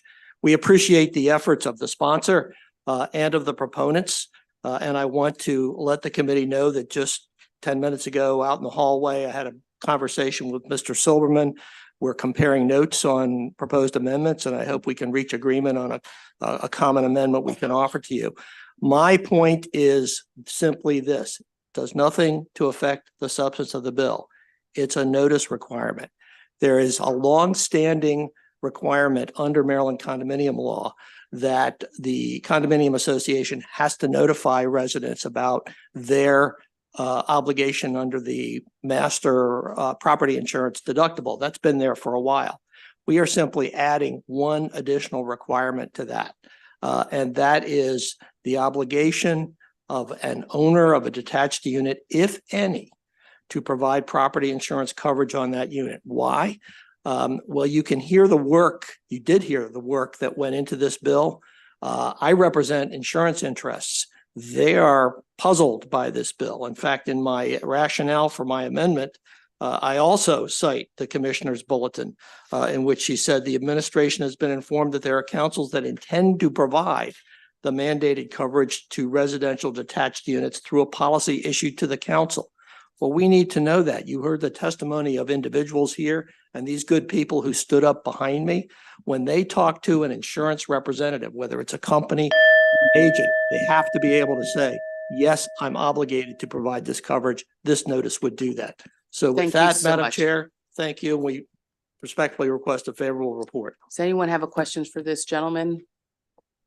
Seeing none that. Thank you, Madam concludes the- Chair. No, you're quite welcome. That concludes the hearing for HB 1227. Now calling up HB 1262, Delegate Hartman, Common Ownership Communities Reserve Study Alterations. Do you have a panel, sir? I have, Please bring them with you. maybe one.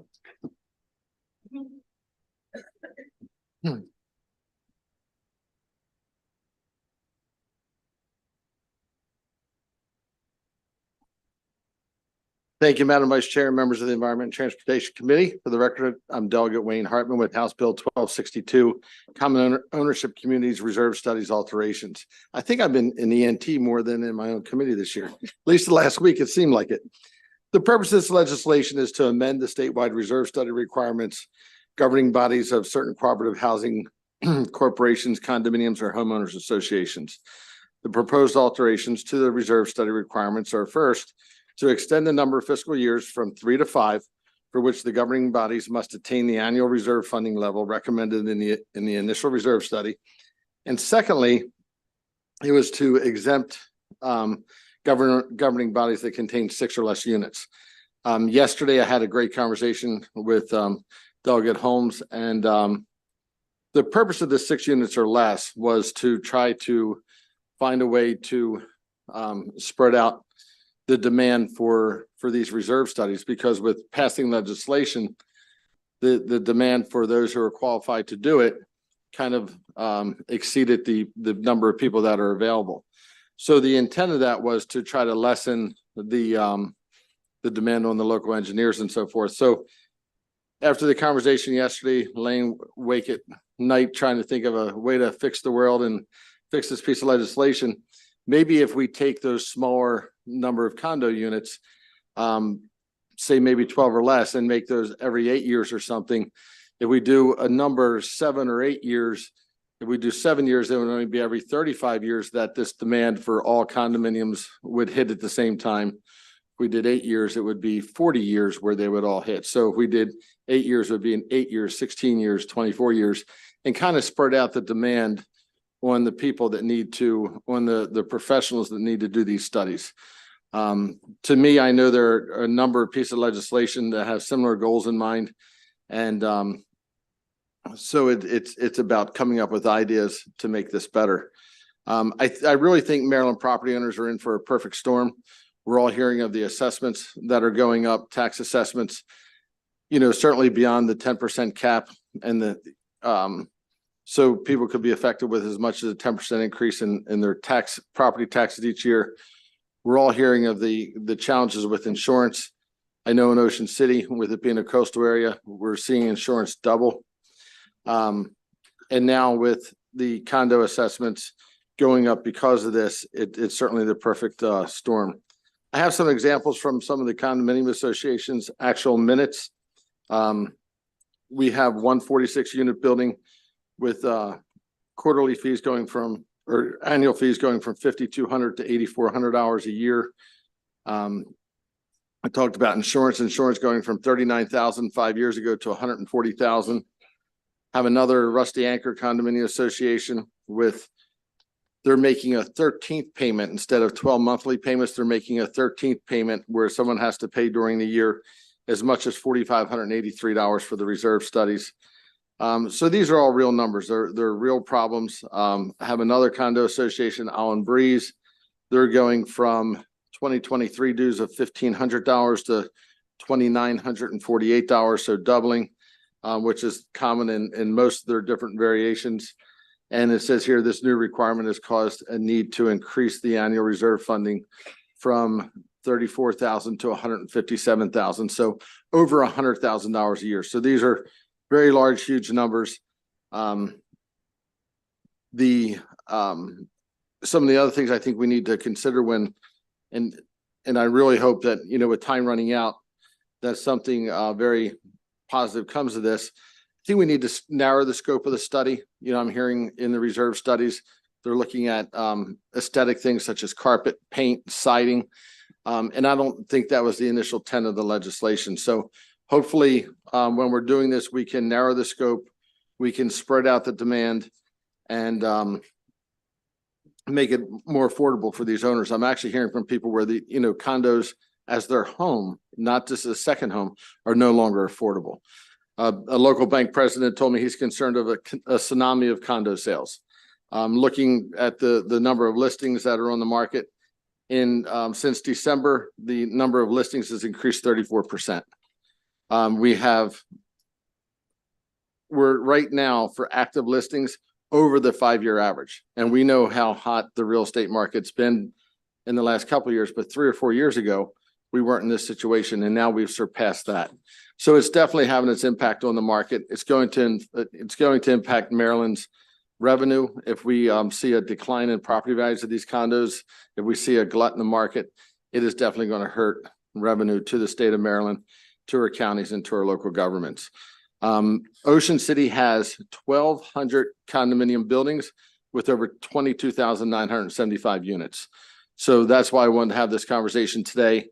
I didn't want to have a big panel here because I know the dialogue's going on, but I wanted to share with you what Ocean City is seeing. And I would really appreciate some, positive movement in this, and happy to help in the discussion later until we get this, right.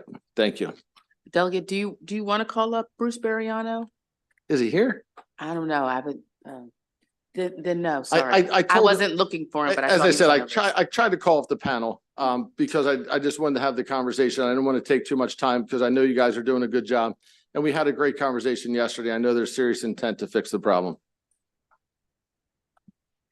Thank you, Madam Chair, members of the committee, Lisa May with Maryland Realtors. We are favorable with amendments on this bill, and we've kind of struggled as to exactly what the solution to this issue is, sort of similar to what the delegate said.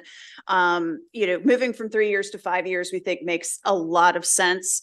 We do urge caution if you are going to look at exemptions to reserve studies. We think that maybe those are best made on the basis of what type of common facilities those developments have rather than their size. Even small developments can have stormwater retention dams, retaining walls, bridges, things that really impact the life, health, and safety of the residents. We also have to make sure with any exemptions that lenders continue to lend and that insurers continue to insure those developments. And just briefly, it isn't in this bill, but Delegate Terrassa, to your earlier question about special assessments, this can be very problematic for buyers who are looking to buy into a development. If they have scraped all of their money together just to make the purchase, being hit with thousands of dollars in special assessments right after they've moved can be financially disastrous for them. It could also hurt sellers if it's disclosed in the resale packet and buyers start staying away, then maybe they can't sell when they need to. So with that, we do appreciate Delegate Hartman, Delegate Holmes, and all of the others who are trying to find ways to keep residents safe, but also do it in a fiscally responsible manner. Thank you. And Madam Vice Chair, if I can just add, the high condo fees is also going to make it prohibitive for buyers qualifying for mortgages, because aside from the mortgage payments, those condo fees are taken into consideration, and it's going to lessen the chance of some people buying a home or buying that second home. Thank you so much. Are there any questions for Delegate Hartman and his panel? Seeing none, that concludes the hearing for HB 1262. I am honored, you're quite welcome, Delegate, to call up an old friend. I dare not call her a traitor to the committee. HB 1274, Delegate Wells, landlord and tenant failure to pay rent, evidence of notice to tenants. You have a panel? I do have a panel. Please call them up. Thank you so much. In full disclosure, they just started voting in Ways and Means, so I'm gonna stay as long as I can. Yes. But thank you. For the record, or thank you, Madam Chair and colleagues of the Environment and Transportation Committee. For the record, I am Delegate Melissa Wells, here to testify on House Bill 1274. So this is kind of a cleanup bill or just a clarifying bill, but basically the current law states that prior to filing a failure to pay rent action against a tenant, the landlord must provide written notice to the tenant of the landlord's intent to file the claim to recover possession of the residential premises if the tenant does not cure within 10 days after the notice is provided. And so this notice must be in a form created by the judiciary, and occurs once the notice is one, either sent by first-class mail, or second, affixed to the door of the premises, or third, if elected by the tenant, delivered via electronic mail message, text message, or an electronic tenant portal. So this legislation adds to the previous law this body has already passed, requiring a landlord filing a complaint and a failure to pay rent action to include evidence in the complaint that the landlord has provided the tenant with prior notice of intent to file, as required under the existing statute. So this adds a layer of protection for both the landlord and the tenant. And with that, I ask for a favorable report on House Bill 1274. Thank you. Thank you, everybody. My name is Joseph Lovelace. I'm a staff attorney with Maryland Legal Aid, and I look at these types of notices every single day of my life. What this bill does, and the reason why we think it's important, is that the failure to pay rent process is unlike just about any other legal process that you can expect to find in the Maryland court system. It's very quick. There is no right to discovery. All you have in most cases is just the complaint in front of you. And if your client, the tenant, says that they did not receive the notice of intent to file, what typically goes in front of the court is a conversation not dissimilar to what I'm about to present. The tenant says to the judge, I did not receive this notice. The judge nods their head, looks to the plaintiff. Did you send the notice? If the answer is yes, which it always is, then the court proceeds with the hearing, even though there has been no proof submitted to the court that this notice that is required by the statute that this body has put into law was actually delivered. And so what this does is just ask the plaintiff who's filing it to include some proof. It could be as simple as if it, like, for example, if it was posted on the door, a picture of the door it was posted on when it was posted. If it was sent by an email, you could send a copy of the email with the attachment. It could be that simple, and that's why we're in favor of this bill. We've also suggested an amendment to the bill that would make a change to 8208D, the restrictions on lease requirements that would prohibit landlords from requiring in their lease agreements that tenants elect for electronic service. This is a current law for rent increases that was passed last session. It's current effective law now. We would just ask that this type of notice be included in that language in 8208D9. Thank you. Any questions for Delegate Wells or her panel? Seeing none, I'm going to go to the next favorable is Nishana Kess. Nishana Kess from the NAACP here. Okay, no, I'm going to move on to Matt Hill, Public Justice Center, favorable with amendments. Thank you, Madam Chair. Again, it's Matt Hill, attorney at Public Justice Center.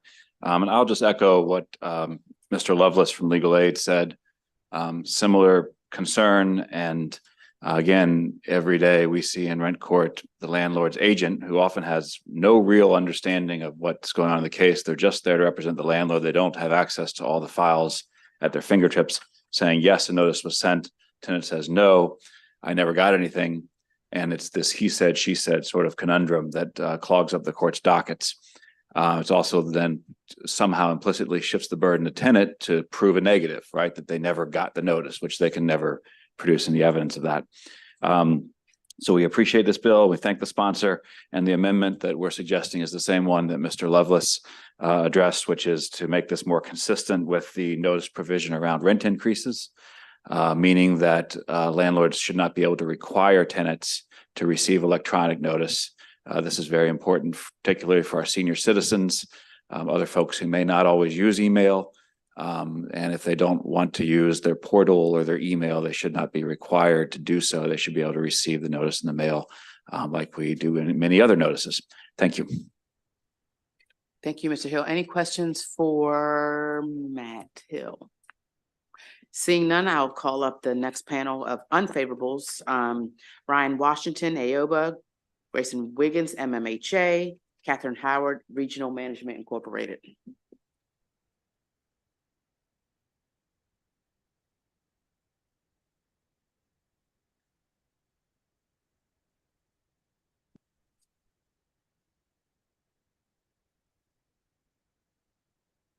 Good afternoon, members of the committee. My name is Ryan Washington with the Apartment Office Building Association. For the record, just with numerous conversations with the bill sponsor, we have raised our concerns with this bill.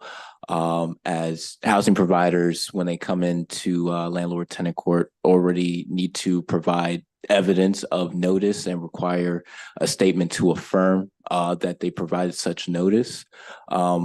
We can certainly work on details on what determines evidence. However, there just appears to be already a significant amount of documentation in the court process to provide that, especially in Prince George's and Montgomery County courts. So we currently hold an unfavorable report to this bill. Good afternoon again. Catherine Kelly Howard for Regional Management Inc. Mr. Chairman and folks on the committee. One of the things that I think that we need to double check here is the fact that on the failure to pay rent form, which is DCCV 082, you can look it up on the district court website. In paragraph 11 on that form, there is a line that requires the landlord to tell what kind of mail or service he provided. The notice to the tenant that the tenant was it had not paid their rent, and it gives a number of different boxes that they can check.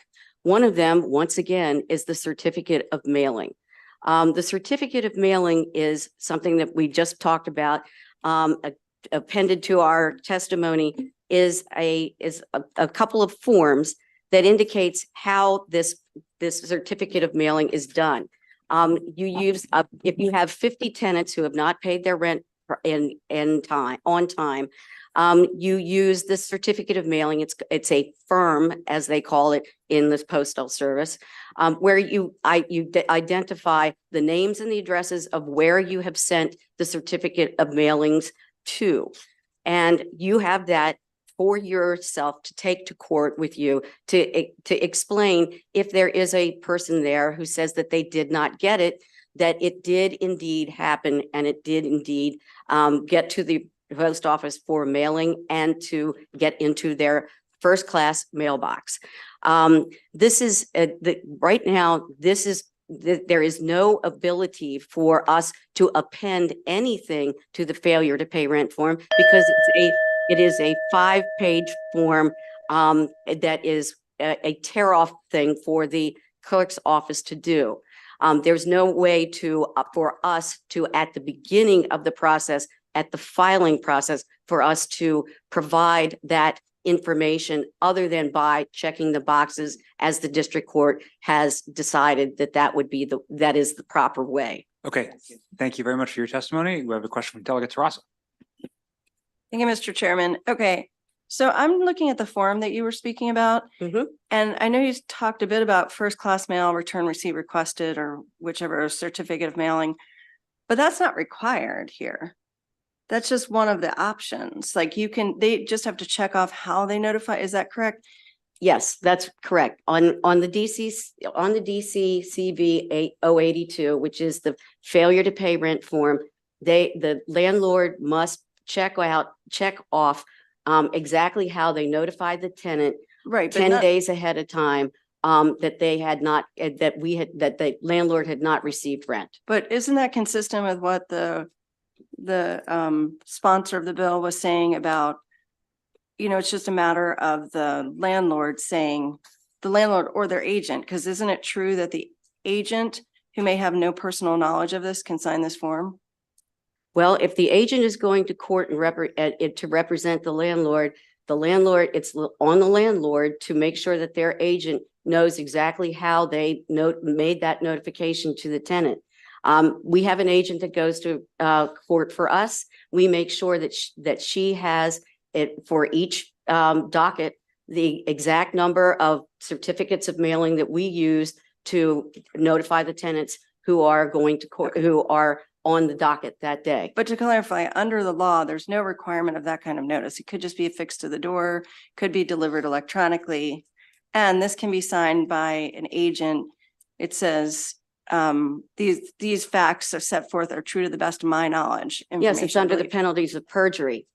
As long as it's under the best of their knowledge, the agent who has no information about this personally can sign this. Is that true?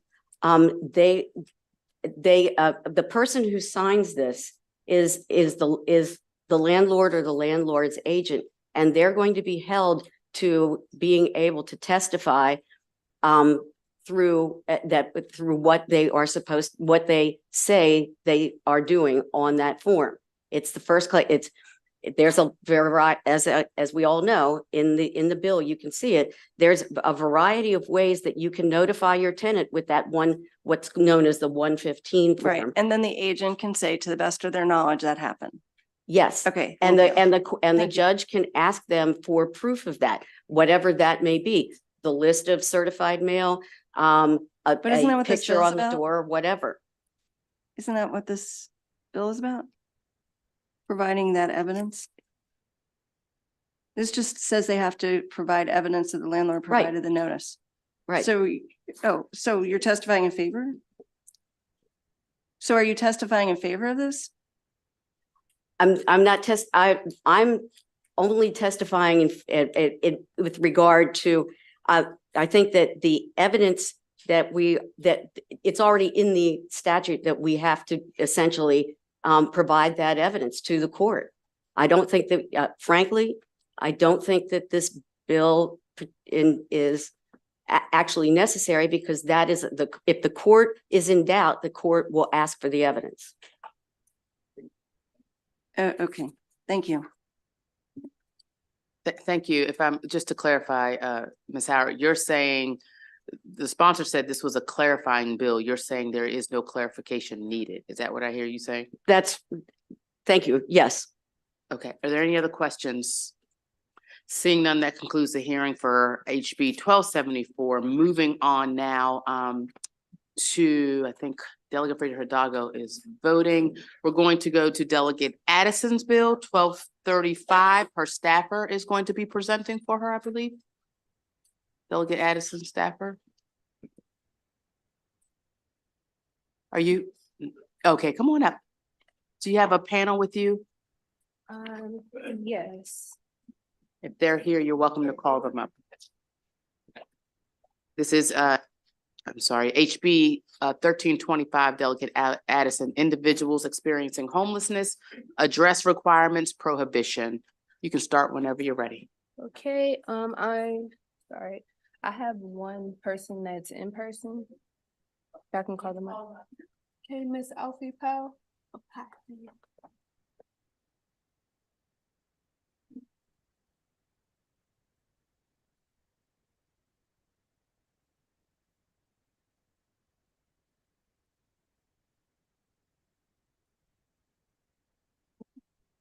Good afternoon, Chairman Corman, Vice Chair Boyce, and members of the Environment and Transportation Committee. For the record, my name is Tiara Goodwin, Chief of Staff to Delegate Jackie T. Addison. I am here to testify on HB 1325. This bill aims to prohibit a public library, a recipient of a certain award from the Department of Housing and Community Development, the department, a public housing agency, a county or municipality from requiring an individual experiencing homelessness to provide a current address. As Reverend Dr. Martin Luther King Jr. eloquently phrased, it's all right to tell a man to lift himself up by his own bootstraps, but it is cruel just to say to a bootless man that he ought to lift himself up by his own bootstraps. This bill will aid in lowering barriers for homeless individuals who are outcast from society with no pathway to pull themselves up by the bootstraps. To achieve this, the bill will permit homeless individuals as defined under the federal McKinney-Vento Homeless Assistance Act to access free public services and resources from libraries. It will waive the address requirement for things such as a library card, renting books, and e-cards for digital access. Currently, Enoch Pratt does have a flexible proof of ID and residency policy. However, it does not account for those who do not stay at shelters or experience issues with obtaining a letter from the shelter manager. Despite there being exceptions made by Enoch Pratt Library to be more inclusive, all shelters are not required to allow homeless individuals to use the address. Also, some shelters have program stipulations or term duration requirements to allow address use. The Department of Housing and Community Development does require state-funded shelters to allow individuals to use the address and receive mail there. Approximately 68 of the 192 shelters in the state permit use. In regards to the Housing Choice Voucher Program, some of the eligibility requirements for admission rely heavily on tenant history, screening, income, and other factors that don't account for those who have been homeless for long periods of time. Often employers are unknowingly discriminating against a class of people due to proof of residency stipulations or discrepancy with providing both proof of residency and proof of identification. The bill will waive the address requirement to apply for jobs in local government in that aspect.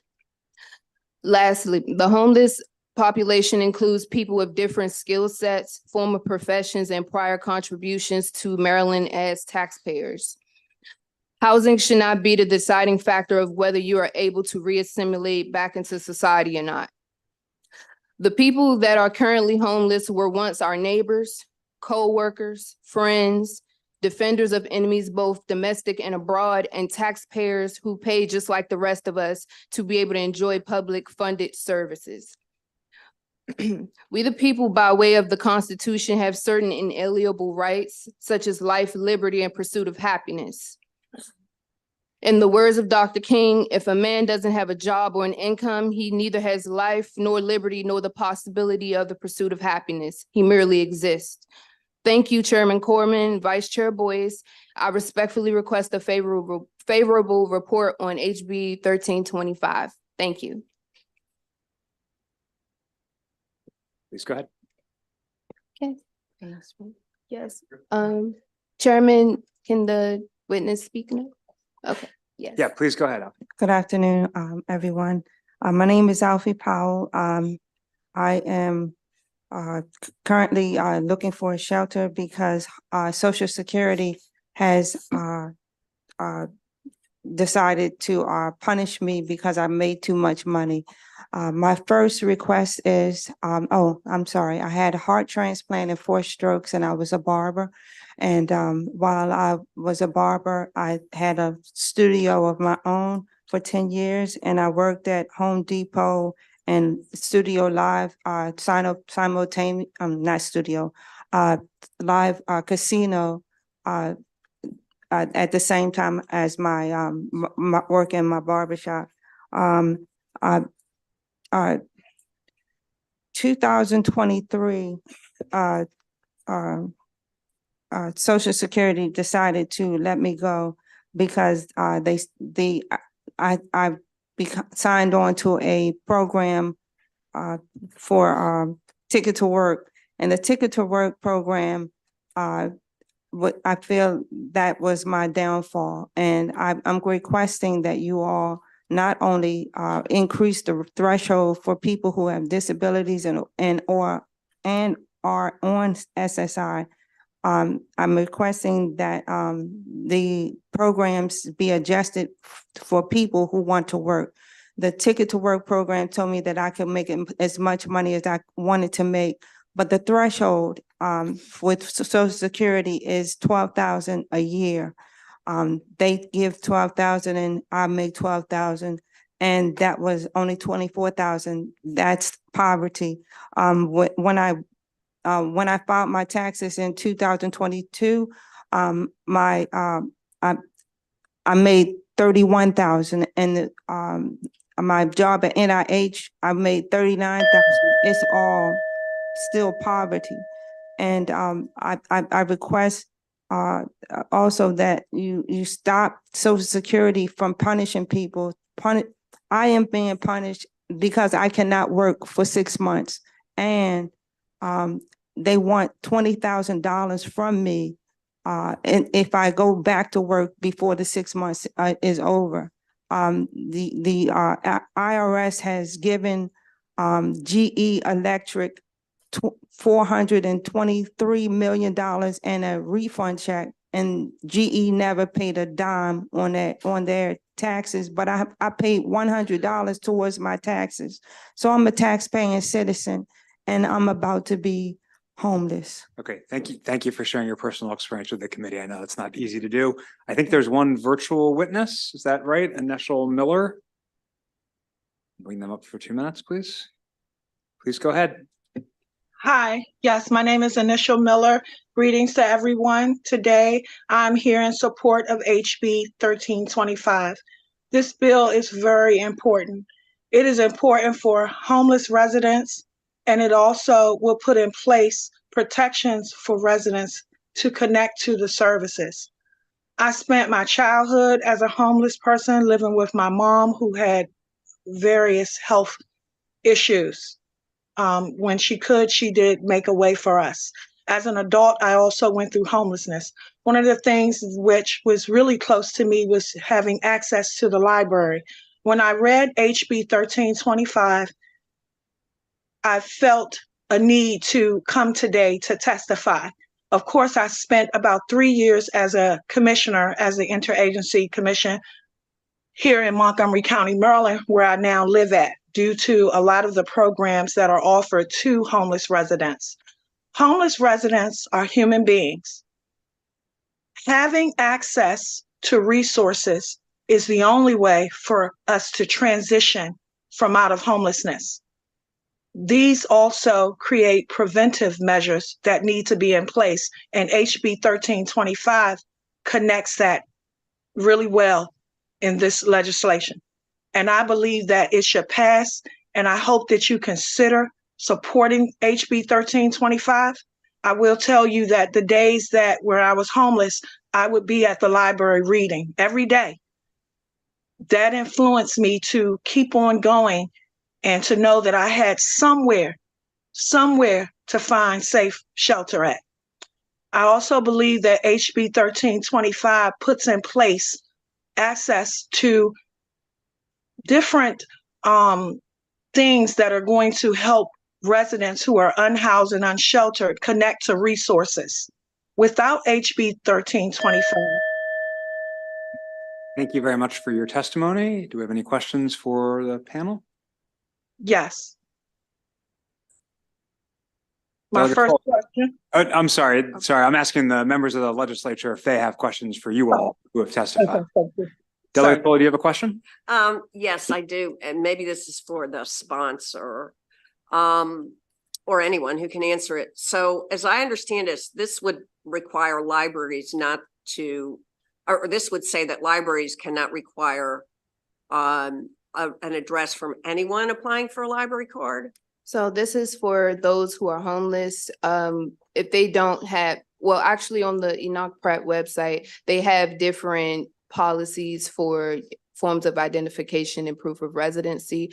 But if someone had been homeless for a long period of time, a lot of things like a state ID might be lost, and it may take a long time to get. If you wanted to register for a library card specifically, and which gives you access to the internet, the computer, renting books, etc., on those applications, it is a requirement to add your address on there. Right. So for those particular individuals, yes, that wouldn't be a stipulation for them. But how would they know? Like, how would they know how long you've been homeless? How would they know who was homeless and who wasn't? Well, when I spoke with a liaison there, they don't specifically track where the person lives at or anything like that. Right. But it is a part of their policy on their applications to collect that information. So If they- really, it would not require anyone to give that information then. Is that correct? I'm sorry? It wouldn't require anyone to give that information, right? If you actually have an address and you would have to show an ID, you have that information to provide to them. But if you're homeless, and it will be clear, or that person, in the case that they're able to get a letter from the shelter that they have been staying at within the last 60 days, that will be proof enough that the person is actually homeless. I see. Okay, thank you. Thank you for the bill. I do not see any further questions, so thank you to all three of you, and thank you, Delegate Addison. I believe we can now, that concludes the bill hearing. Thank you. So thank you. I believe we now can turn back to HB 1265, Delegate Fraser Hidalgo, local government building permits for residential solar energy and residential energy storage systems, required platform and inspections. And if you have a panel, please bring them up.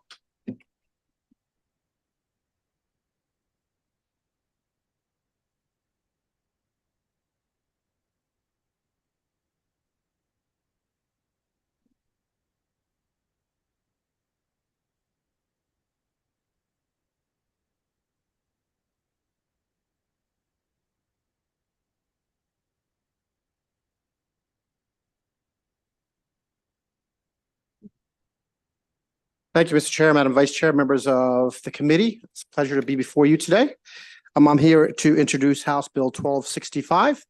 In essence, as many of you know, part of the Climate Solutions Now Act, we did a study. There was a required study for how to promote solar in the state. I was on that work group that was run by MEA, and there were a lot of recommendations that came out of that.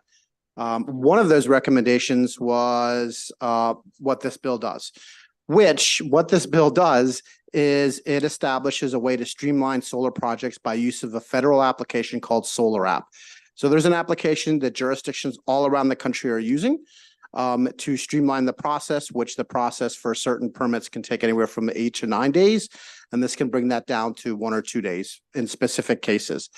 And what this bill does is says the jurisdictions in the state of Maryland should use Solar App or must use Solar App when pursuing these projects.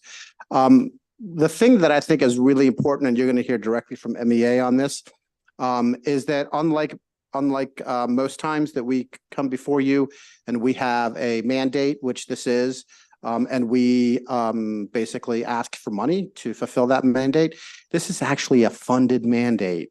So in order to implement this, we already have a little, and you'll hear more details, but a little over $4 million from the feds. This designed specifically to go to jurisdictions to help them surmount any unsurmountable issues that they may think that they have. So if there's any issues that they have, this will help make sure that they reprogram. Montgomery County is already doing this. A lot of the other counties, some of them are doing this, some of them are using other apps. There are some amendments from MACO that we're trying to work through. And so I would ask the committee's indulgence as we work through a couple of those amendments. They're not really that big amendments, but we are trying to work through them earnestly.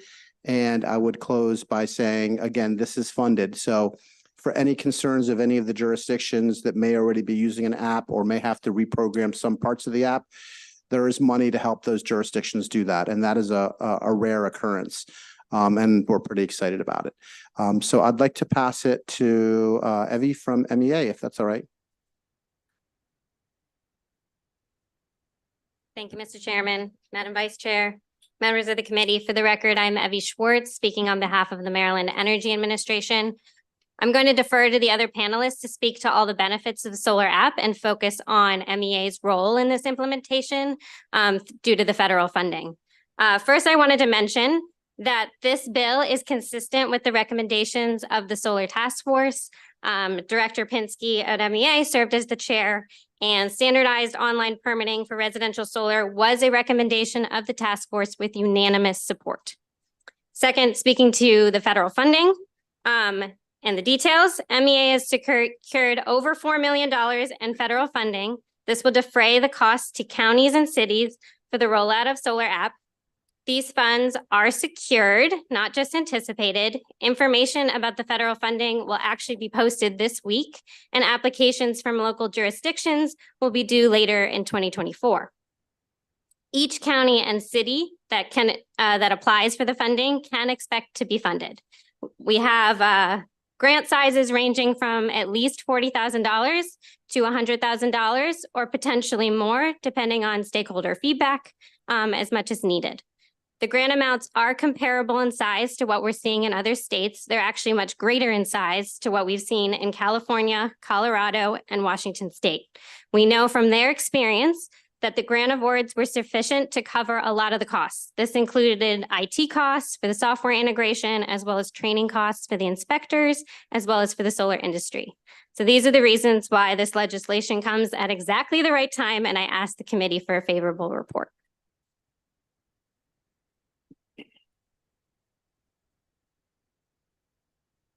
Good afternoon, Mr. Chairman and members of the committee. Thank you for the opportunity to share a few words regarding the development and operation of Solar App. My name is Matthew Markham, and I'm a member of the Solar App Plus Foundation Board. I also serve on the SPEC Committee and Electrical Working Group, where we guide the development of the tool's features and functionality. Solar App Plus is proven to reduce permitting timelines and lower the costs of going solar, promoting an increase in adoption. Addressing soft costs like permitting has driven higher penetrations in Europe and Australia. Solar App Plus requires that licensed contractors input system design specifications and upload related data sheets and documents. The software then performs code compliance checks to determine whether the proposed system follows electrical and building codes. If code compliance is verified, the platform issues a permit automatically. If not, the contractor is instantly notified of the deficiencies, and this allows for an immediate revision to be submitted, saving time and resources. The tool is offered at no cost to local governments and was developed in partnership with the National Renewable Energy Laboratories, International Code Council, National Fire Protection Association, Underwriters Laboratories, as well as subject matter experts from various jurisdictions and contractors. I'd be happy to answer any questions you have about Solar App Plus. Thank you. Good afternoon, Mr. Chair and Madam Vice Chair and members of the committee. I'm Brian Bomer, the Sustainability, Energy, and Mechanical Manager for the Department of Permitting Services, here representing Montgomery County's Department of Permitting Services in an informational capacity in case we can be helpful to the committee. DPS has dedicated 1 year of our time and resources to explore third-party residential rooftop solar automated review systems that would meet the level of life safety and electrical safety required by building codes. Our pilot program was a success, and we're ready to transition to full implementation utilizing Solar App as an approved provider. The program is in line with our county executive's vision for the Montgomery County Climate Action Plan. That concludes my statement, and I'm here to answer any questions. Thank you very much. I do not, there we go, Delegate Foley. Thank you very much, Mr. Chair. This Solar App Plus software, is this a company? I see that I looked it up on the line and it looks like it's a collaboration of a bunch of different entities, a lot of them for-profit companies. Is this some kind of, is this a company? What is it? I believe we're categorized as a quasi-public agency that was kind of developed at the behest of the Department of Energy.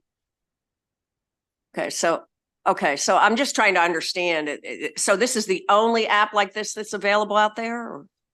I believe there are a few others that have been launched or are in development. And what is their relationship with the Department of Energy? I'm not clear about that. Okay, all right, thank you. It just was a little interesting to see a particular app referenced in the law. And I just was wondering if there were other apps available that did the same job.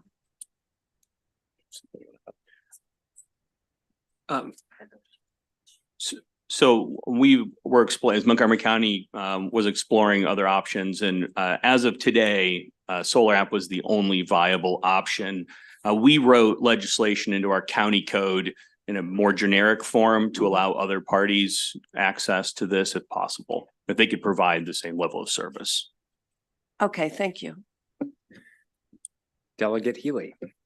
Thank you, Mr. Chair. I have very similar concerns.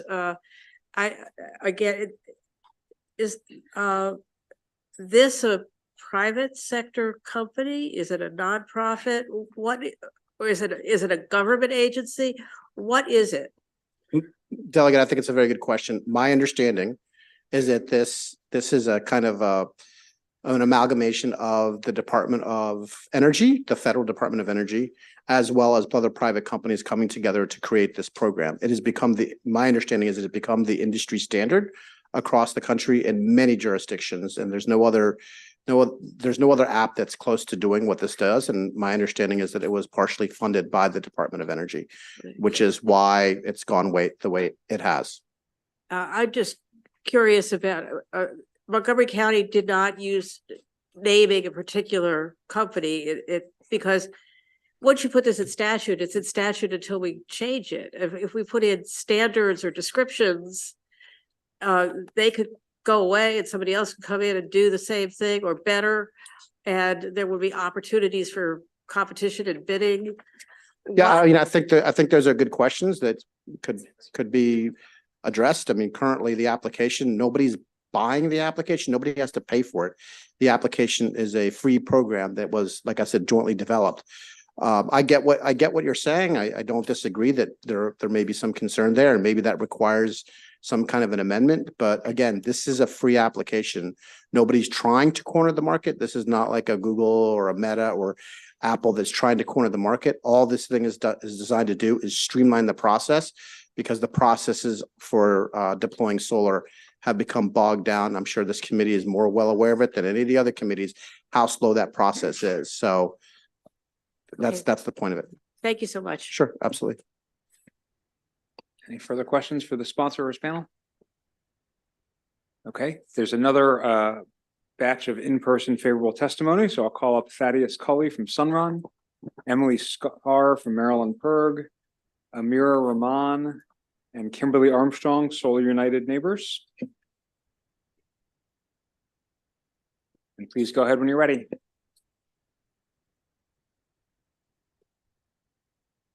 I guess I'm first.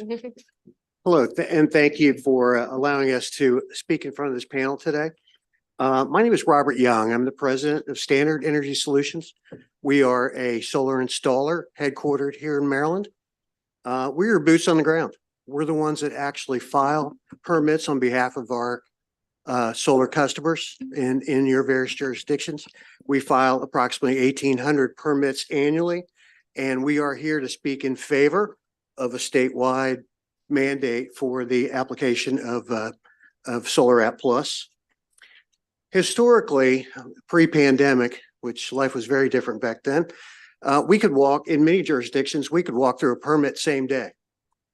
Those days are long gone. We used to equip about one particular county, which I won't name because I want to stay in favorable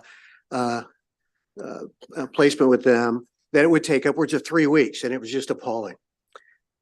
Post-pandemic, we're averaging approximately 3 to 6 weeks in general in most jurisdictions. And that jurisdiction that I equipped about is greater than 3 months at this point, which is a long time. So the material permitting delays cause various problems. And I've identified 5 for your benefit. Permit offices complain to us that they don't have enough manpower to handle the significant influx in permit requests. The delays cost time and money, an estimate as much as 10 to 20% of the ultimate cost of a solar system. With each municipality having its own distinct application process, there's a great deal of confusion which causes us to apply, to work rejections, and to reapply. In some instances, installers won't do business in certain counties because of their arduous permitting process. And lastly, the most common reported reason why, I was going to say that the most common reason why projects get canceled are because of the significant delays. Customers do not want to wait. Thank you. Mr. Chairman, my name is Emily Scar. I'm the Director of Maryland PIRG, the statewide consumer group, here in support of HB 1265 to help us deploy more rooftop solar faster through the adoption of Solar App. We have been in discussions with MACO and MML about amendments to ensure the bill is technology neutral. PIRG is technology neutral. Delegate Healy and Delegate Foley, I appreciate your question. Our concern with any amendments is it doesn't open the door for any option that doesn't offer the same functionality for automated permitting. We don't think online permitting is strong enough, for example. And that being said, and I understand why we might not want to set the precedent of prescribing one technology. I would say, however, that obviously Solar App is the gold standard and it's free because it was developed by the Department of Energy. There are competitors out there, I think at least a dozen companies that offer this service, but those companies are private companies and could ultimately go out of business or lose functionality with a county, but we're okay with the option for a county to seek competition if they would like. Maryland is just scratching the surface with our rooftop solar potential. As folks know, we have only 5.3% of Maryland homes have solar, a figure that needs to grow rapidly if we're going to meet our clean energy goals. Installing a rooftop solar system should be as fast and easy as possible without compromising health and safety. With over 240 communities already using Solar App, that touches close to 30% of the national market. And so Maryland would be wise to get on board and move quickly to use this $4.48 million that MEA has to help counties adopt the technology. And I just want to add that in addition to solar panels, Solar App accommodates permitting for other clean energy technologies such as in-home battery storage. So making the comprehensive switch to clean energy homes will be easier. We respectfully recommend a favorable report. Good afternoon, Chair and Vice Chair and the committee. My name is Kimberly Armstrong, and I am the Maryland Program Director for Solar United Neighbors, which is a nonprofit, and we have helped thousands of people to go solar across Maryland. And we are in favor of HB 1265, and I'm coming from a consumer's perspective because we get a lot of calls when people they have signed a contract and they're waiting for the installation, but they don't know that it's the permitting that's holding them up. So it's kind of like the J.G. Wentworth commercial, I want my money and I want it now. When people sign their contract, they're like, I want my solar and I want it now. So, when people want to go solar, they get really, really excited. And then like, well, wait in 2 and 3 months and like, what's the holdup? So we go and we may talk to the installer and it is usually the permitting process. So we hope that you give this a favorable report on HB 1265. And good afternoon, Mr. Chair and Vice Chair. My name is Thad Cully. I'm with Sunrun. We're the nation's largest provider of residential solar and storage, and can provide just a very brief postcard from the future, or at least from the West Coast. We've had Solar App adopted in California, and we've seen our permit volume go through that from 4% to 30% over the last year. And that has cut the average cycle time, that is from getting the installation going, by 13 days. And that is a very significant consumer bonus. As you said, the consumers want this now. And so we definitely are proud to be here in support of Solar App Plus or any equivalent software in that regard, and support HB 1265. Thank you. Thank you. It looks like there's a question from Delegate Healy. Thank you, Mr. Chair. And thank you for the panel for your testimony on this.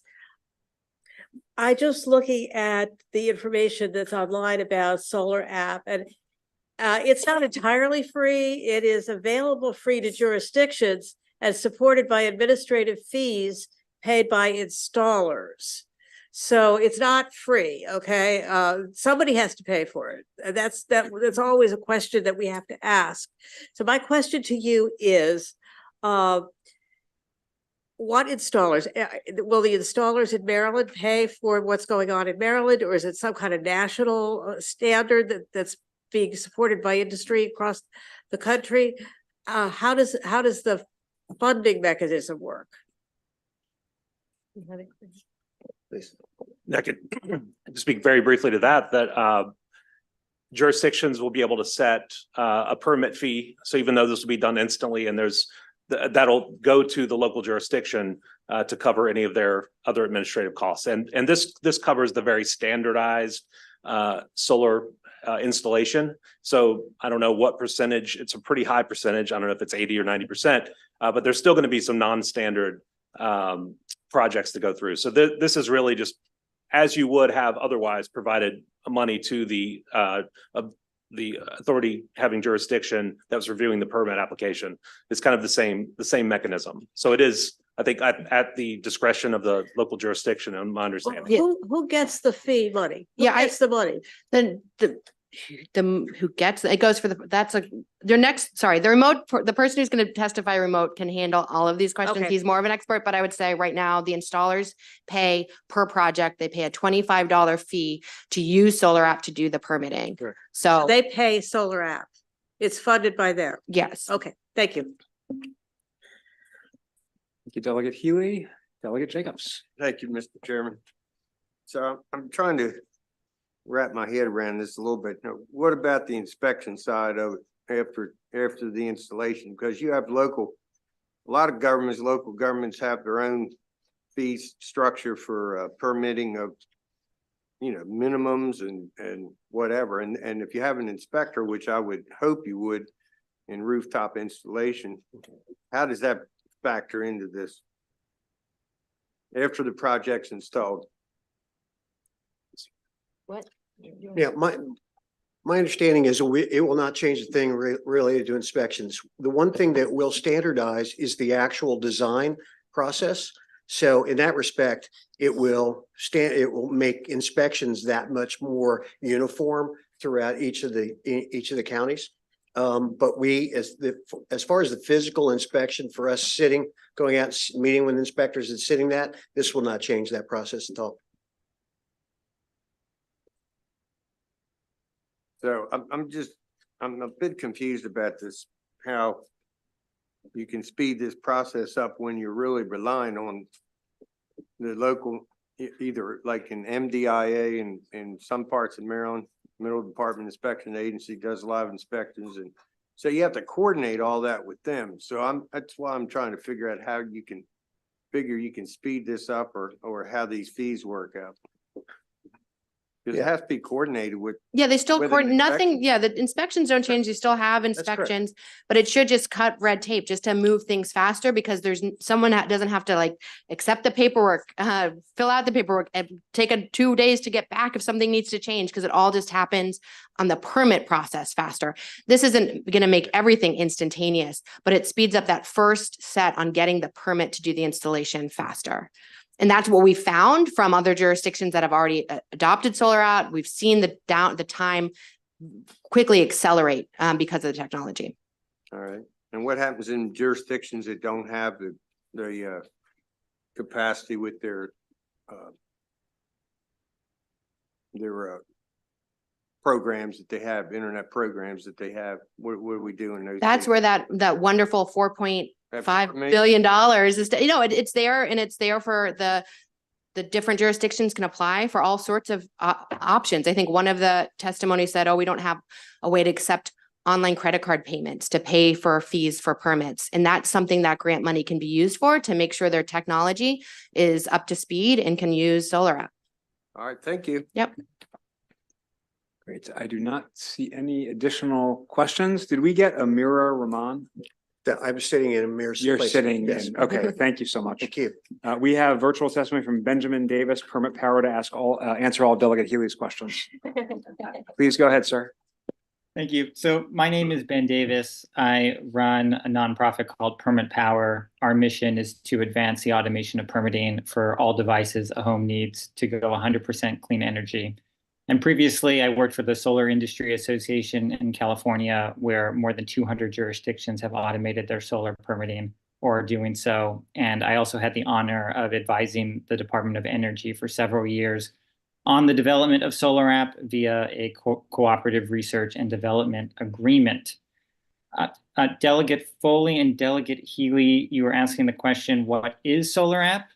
So I think the short answer is that it is software created by the Federal Department of Energy in collaboration with both the solar industry and the entities that write the building and electrical codes. So that would be the International Code Council and the National Fire Protection Association. Answering the question, how is Solar App funded? Solar App is funded from two sources. One is funding from the Department of Energy. The Department of Energy has provided roughly $5 million to its development.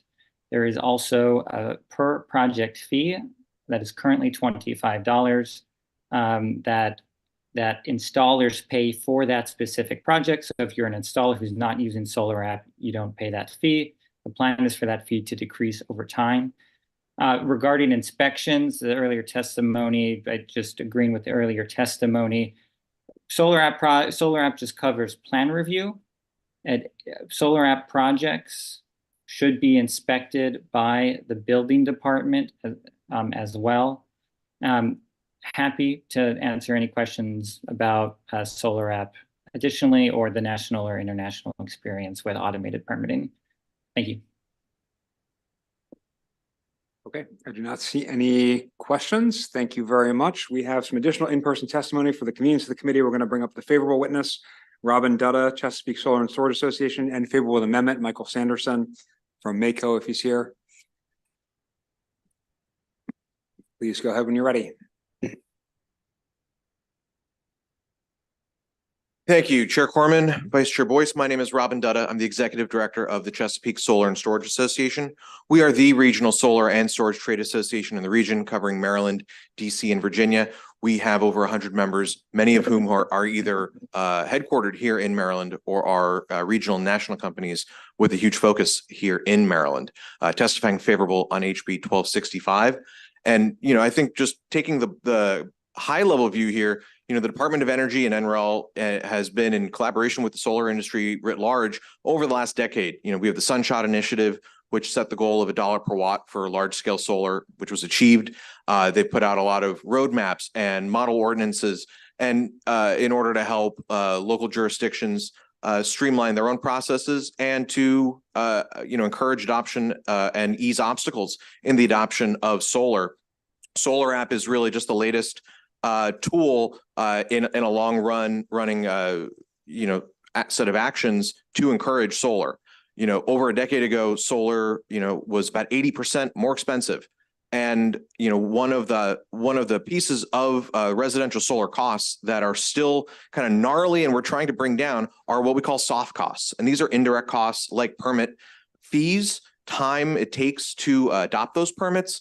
And, if there's a wet signature, a physical signature, the time to actually bring a physical application to an office to then wait for that application to be processed. If you have to go back and forth and have physical meetings, the digitizing and automation that Solar App Plus provides can speed up that time without reducing any of the rigorous analysis and review that any solar project should receive. So for those reasons, we do request a favorable report on HB 1265. Thank you. Okay. Mr. Chair, members of the committee, Michael Sanderson with the Maryland Association of Counties. We've got testimony before you asking for amendments on the bill. I'll start saying the sponsor have been very grateful for his working with us, hearing us out, and also being sensitive on the unfunded mandate question, which sometimes we're before you in an uncomfortable position. Here it's a better one. I think the best circumstances, not too long from now, we'll have some consensus amendments to work things out, but I want to let you know the kind of direction we're trying to move the bill. Some of your questions have moved in that direction. Number one, as a matter of ends versus means, I think if the goal of the bill is just to make everybody use the single app, I think a number of your local governments will be frustrated that sounds like single source procurement, and we're not comfortable with that forced direction. But if the goal is to get everybody approving permits rapidly and get these turned around quickly and take advantage of technology to do that, we are partners in that goal. So what we're thinking is Solar App as a default, but if you have another plan and can pass some reasonable standards and you've gotten to a point where you're turning these around quickly, Plan B works as well. So conceptually, I think that's the direction we'd like to head with rather than this to be the solar app bill, it's the rapid processing bill. Finally, there's language in the bill that talks about you can't require a second inspection, and our inspectors are concerned this is electrical equipment, it's heavy. The idea that it fails its first test and you can't do a second inspection seems counterintuitive. And a third piece is shot clocks on approval that says after a certain number of days, something is deemed approved. Always give us pause. And the more dangerous a piece of equipment is, the more pause you should have about a shot clock. This bill has a 10-day shot clock and something's approved unless we've stamped no. I think we ought to be concerned about that being a little too rigid. So the goals are good. Let's work together, and I hope we have amendments for you soon. Thank you very much. Are there any questions for these witnesses? Okay, I do not see any. We have one piece of unfavorable testimony in person from Justin Fiore, Maryland Municipal League.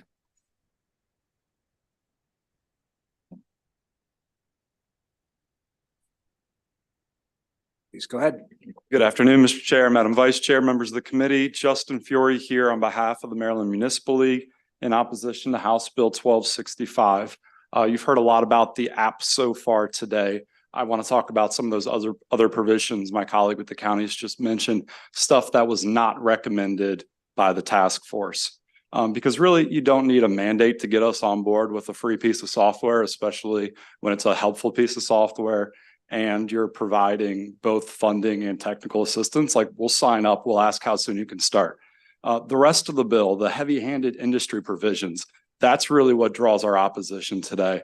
Requiring the acceptance of remote inspections. To your point, this bill says that an inspector doesn't have to go out there. You have to allow remote inspections.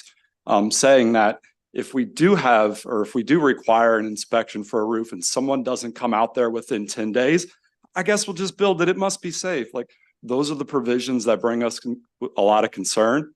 You add in the fact we can't require a second provision, what was just mentioned, and we think we just have a large safety concern overall.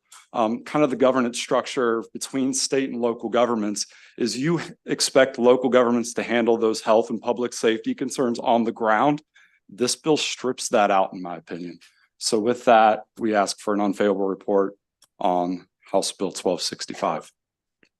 Thank you very much. Are there questions for this witness? Okay, thank you. We appreciate it. That concludes the bill hearing on HB 1265. We'll now turn to HB 1408. Delegate Rosenberg. Residential property, assignment of contracts of sale, disclosure requirements, and rescission. We have all the other witnesses that we're aware of are going to come up as a panel. Bring them on up. Thank you. Please go ahead when you're ready. Thank you.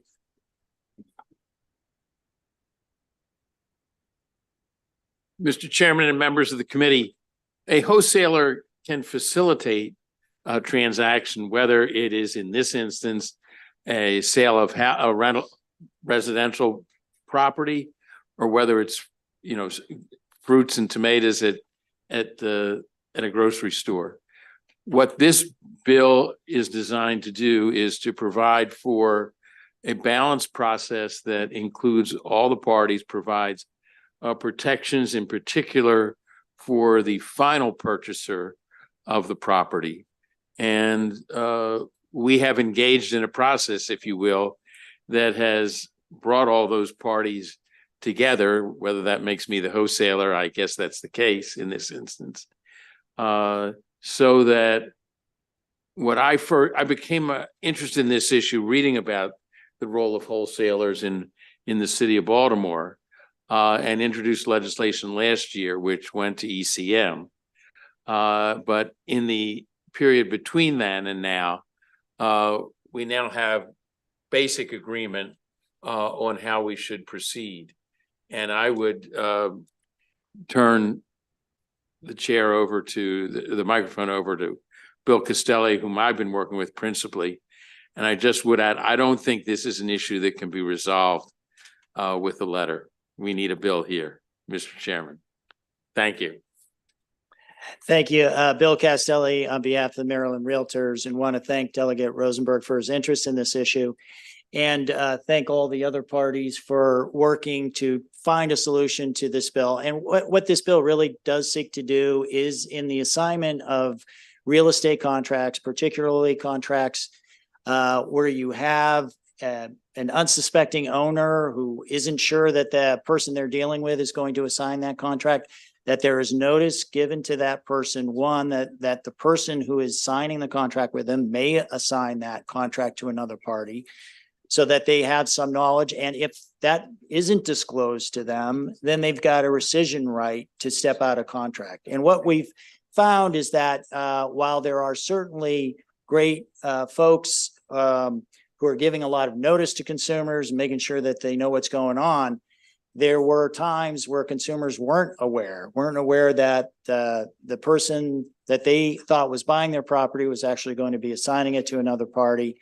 And in also as well, buyers who were purchasing or entering into a contract with another party who was not the title holder of the property. So this does provide that disclosure in both instances to both that seller and the buyer, and in a way that tries to make sure that we don't touch, all the other kinds of typical contract assignments that occur in the industry today. So with these amendments, we think this bill addresses that specific problem, and we encourage a favorable report. Good afternoon. My name is Abdullah Hijazi. I'm an attorney with the law firm of Hijazi, Zaslow, and Carroll in Bowie, Maryland, and we assist buyers and sellers with hundreds of real estate transactions per year in the state of Maryland. We're following this bill closely, and we appreciate the opportunity that Delegate Rosenberg gave us to cooperate with the Maryland Land Title Association and the Maryland Association of Realtors, and work on this bill to find something that strikes a good balance between consumer protection and disclosures to both buyers and sellers, and at the same time, the freedom of contract or the freedom to assign contracts in real estate. So we are recommending favorable. We are favorable on this bill with amendments, and we have shared these amendments and I believe reached a consensus with the majority of the stakeholders on amendments. I'm more than happy to go through some of the amendments that have been proposed as late as this week. But in general, we believe that this is a bill that is needed, and we wanted the bill to be clear on the roles that assignors or wholesalers play in these real estate transactions. On one end, there are disclosures that have to be given to a seller, an owner that's selling their property. On the other hand, also disclosures that have to be given to a buyer that's buying a residential real property where the seller only holds a contractual right to the property and not full legal title to the property. So one of the amendments was removing the word vendor, replacing it with assignor acting or as a wholesale buyer or a wholesale seller to clarify those roles. We also asked for the removal of trust and escrow agent disbursement laws because that's covered in the Real Property Code section and other places. And we also clarified that the rescission can happen at any time before closing on on the transaction. So as long as if the disclosure is not given, then the seller can rescind at any time before closing, and the buyer can also rescind at any time before closing without any penalty. So thank you. And with that, we recommend again favorable vote with amendments. Good afternoon. I'm Bill O'Connell. On behalf of the Maryland Land Title Association, just a couple of amendments. I agree with what my co-panelists have said.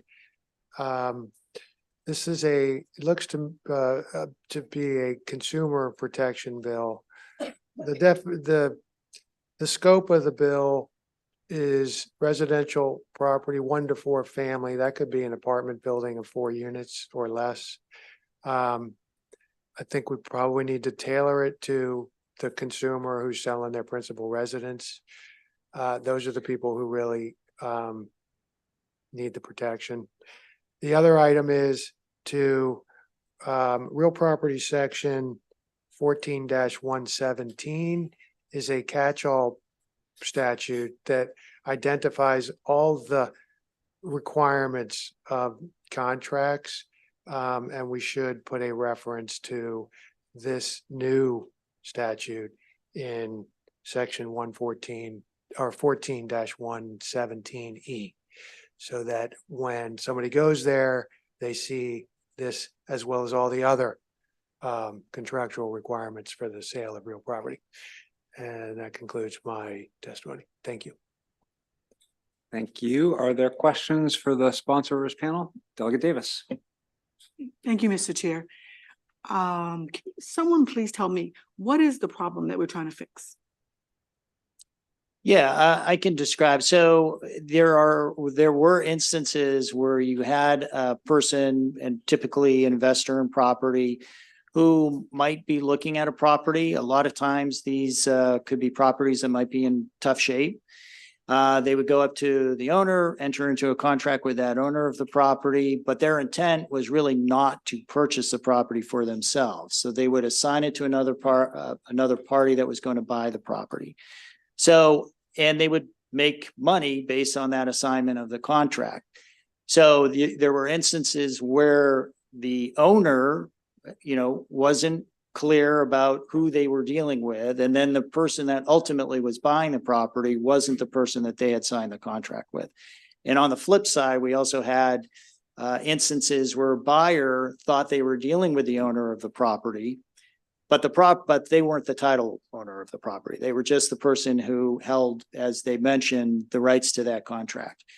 And so they would ask questions about the property. If that person, never disclosed that, they certainly didn't have the knowledge that obviously the owner of the property had. So there are issues like that. So what we wanted to do was just make sure that the owners of the property know who they're dealing with, the buyers of the property know who they're dealing with. And to the extent that this isn't disclosed and you're into the transaction, at that point, you have a rescission right to make a decision if you're comfortable.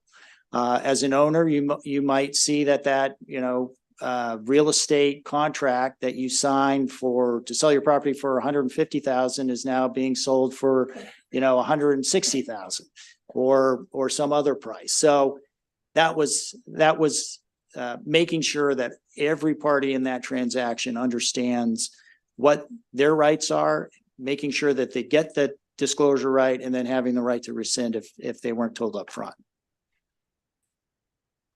Okay, I'm still failing to see the injury. So As an attorney, I want to see the injury. yeah, so let me chime in real quick.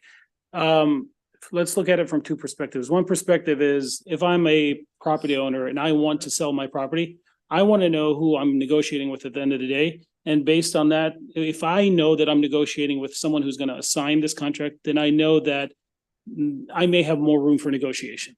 I may be able to, I may be leaving money on the table, or there may be room for me to increase my price, or there may be room for me to decide that I want to sell my property in another way by going through with a real estate agent, or selling it by listing it on Zillow, or listing it by putting out a sign in my yard and waiting for a buyer to come through. From a buyer's perspective, it's if I'm trying to buy a property from someone who doesn't have full legal title to the property, then I may end up having problems, because that person who is selling me the property, who doesn't have full legal title to property and is selling me an assignment of contract right, may not be able to make sure that I am able to go to closing on the closing date. Because if the underlying owner of the property decides that they're not going to cooperate with the transaction and breaches the contract for any reason, whether unforeseen or not, then the assignor or wholesaler that's in the middle of the two cannot do anything about it. So we're requiring the assignor to disclose to the end buyer that, look, you're dealing with somebody who doesn't have full control over this property, who doesn't have full legal title to this property. So there may be something that will hold up the closing later on, and you should be aware of that. So it's like, at the end of the day, it's a consumer protection disclosure requirement on both ends of the transaction. All right, thank you. You're welcome. Additional questions? Okay, thank you to this panel. We do have an additional witness, Bob Enton, Maryland Bankers Association, favorable with amendment.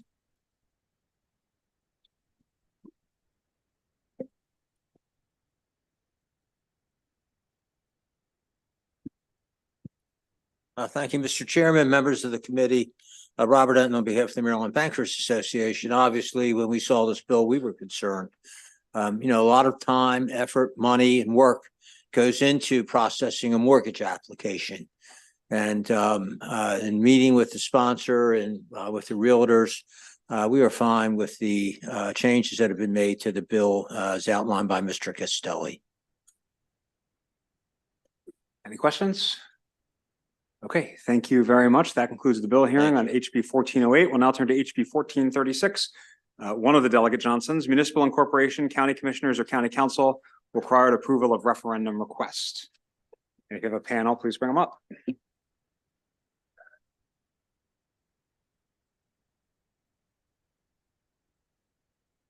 Thank you, Mr. Chair, Vice Chair, members of the committee. We heard this bill last year in this committee, and I want to reiterate, this is a taxation without representation bill.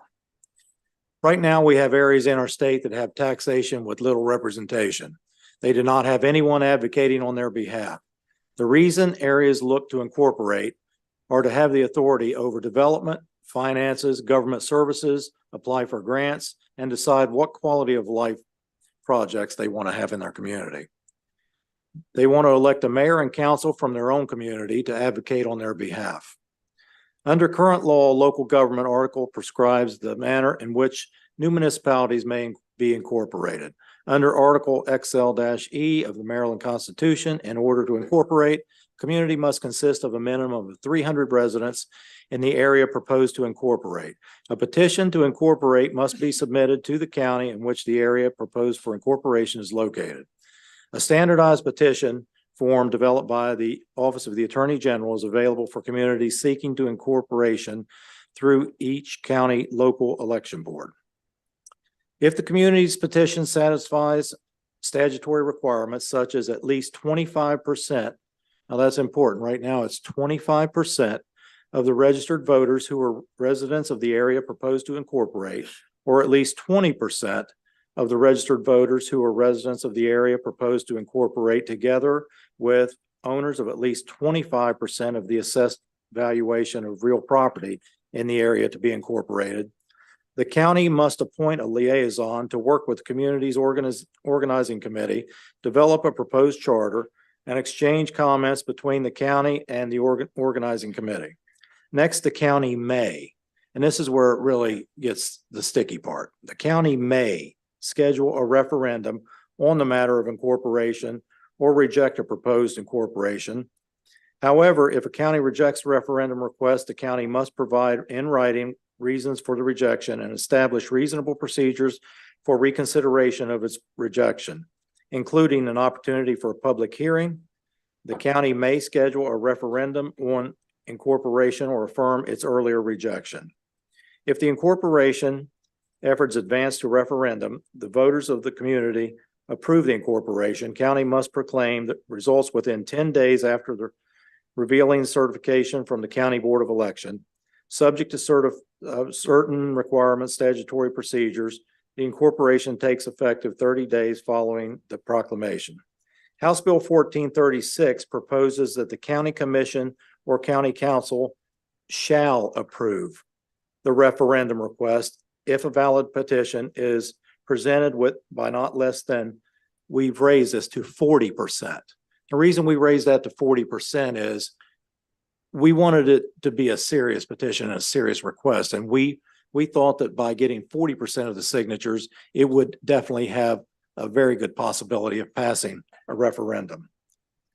Of the registered voters who are residents in the area proposed of incorporation. After 1954, the General Assembly's involvement in local municipal affairs diminished significantly with the ratification of the Article XL-E of the Maryland Constitution, which provides municipal home rule. Since ratifying the municipal home rule amendment, there have been only 5 new municipal incorporations in Maryland. All of these municipalities are in Montgomery County.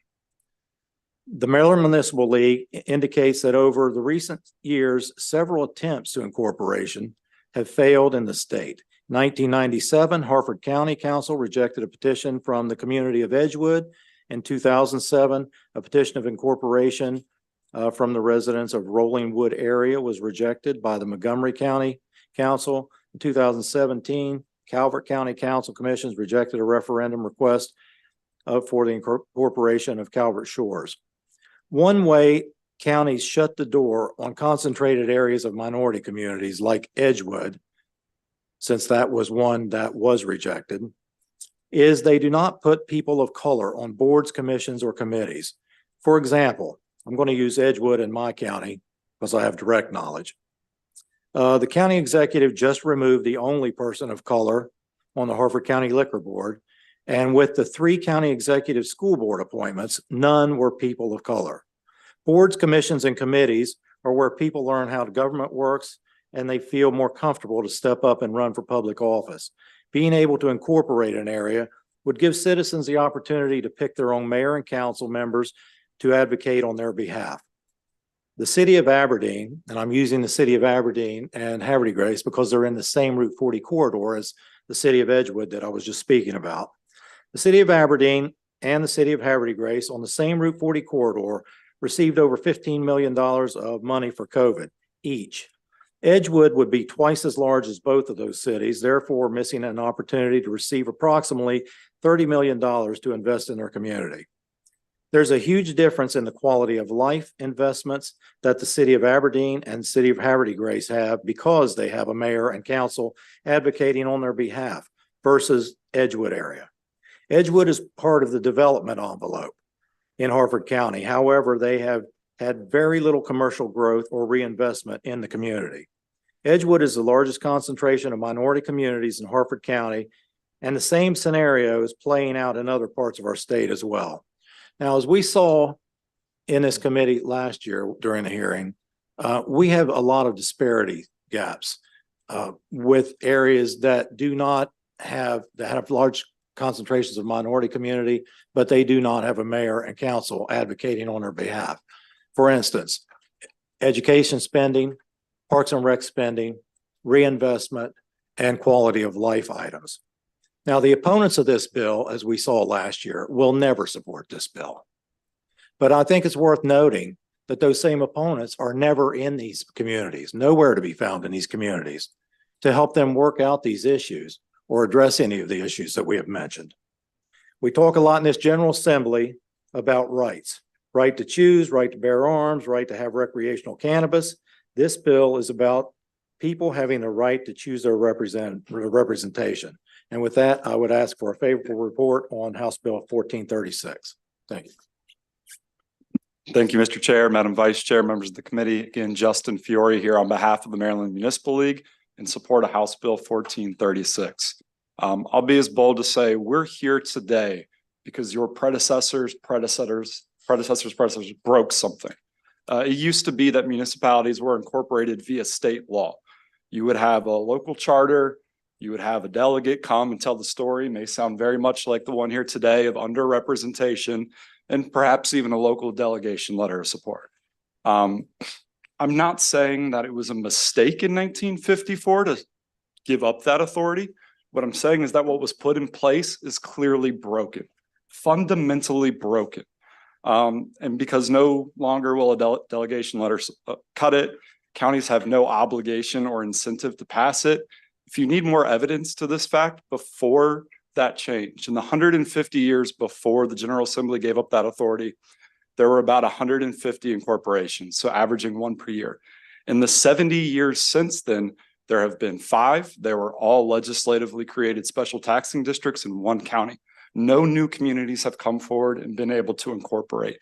I think that's a disservice to our state, and it's certainly not for a lack of attempts. With that, we respectfully request a favorable report. Thank you both. We have additional virtual favorable testimony from Anthony Lyon and Nolanda Robert. Yes, hi, good afternoon. My name is Anthony Lyon. I'm a resident of Bel Air, one of Harford County's just 3 municipalities. In 2022, I moved there from Northeast Ohio. My home state consists mainly of municipalities, from its largest cities to the smallest villages. Upon moving to Maryland, it took some time for me to wrap my head around the notion that communities as large as Columbia could have no city government or services, with each resident being afforded one representative to a county council as opposed to a city council. Harford County has many communities like this. Having organized in some of these communities, I can attest to a sense that our county government runs contrary to their needs and that there is an appetite for change. When comparing the representation of municipalities compared to those of incorporated areas, those residing in the latter seem underrepresented to me. The most local representative is on the county level, lacking the more personal and, more importantly, accountable representation on the ward or at-large level that the municipal neighbors have. This gives me pause. As the fiscal note points out, the Maryland Constitution already affords an opportunity for unincorporated communities to incorporate. This provision allows for a county council to project a referendum effort. It happened in 1997 with our largest unincorporated community of Edgewood, as Delegate Johnson pointed out. This bill creates a second, more stringent petition process that must be accepted by a county council and allowed to become a referendum. This ensures that the process is nothing but deliberate, while also not permitting the county council to interfere in an effort that they are less likely to support because a new municipality runs contrary to the interests of the county. This strikes me as the crux of the bill, and I urge the committee to pass it to the House floor with a favorable report. Thank you for your time and attention. Ms. Robert, please go ahead. Good afternoon. I'm Nolanda Robert. I am an Edgewood resident. I'm testifying to ask for support for House Bill 1436 for municipal incorporation. In doing some research across Maryland, municipalities do play a vital role in our society. Municipalities are not just administrative entities, they are the heart and soul of our communities, fostering growth, prosperity, and unity. Today, I advocate for municipalities in Maryland, emphasizing the numerous benefits they bring to our citizens. First and foremost, municipalities serve as engines of economic development by promoting local businesses, attracting investments, and fostering entrepreneurship. They create job opportunities and drive economic growth. Small businesses thrive in the supportive environment that municipalities cultivate, contributing to the vibrancy of our communities and strengthening our economy. Also, municipalities are champions of local governance and democracy. They provide a platform for citizen engagement and participating, allowing residents to have a voice in decision-making process that directly impact their lives. Currently, we have 3 municipalities in Harford County, and when you visit them, you do notice a significant difference. I am a resident of Edgewood. It is the largest area with a population of 25,000 people. Edgewood also has the largest number of minorities. What is interesting is that despite this, we have the least amount of resources that come to our area from county government. We have majority of the hotels, but don't see any of the financial from those hotels. In addition to its legal implications, this bill addresses essential needs within the Edgewood community and other areas of Harford County. And some of these vitals include self-determination of the reinvestment of the community's tax dollars, providing the community members a voice and a chance to shape a new municipal government, status as a stakeholder in the functions of a county with just 3 municipalities, and the overall ability to contest the decisions of county council whose background and persuasions may differ greatly from that of an unincorporated community in Harford County. Thank you very much for your testimony. We really appreciate it. I do not see any questions. So we will turn to our unfavorable testimony. We have Michael Sanderson from the Maryland Association of Counties.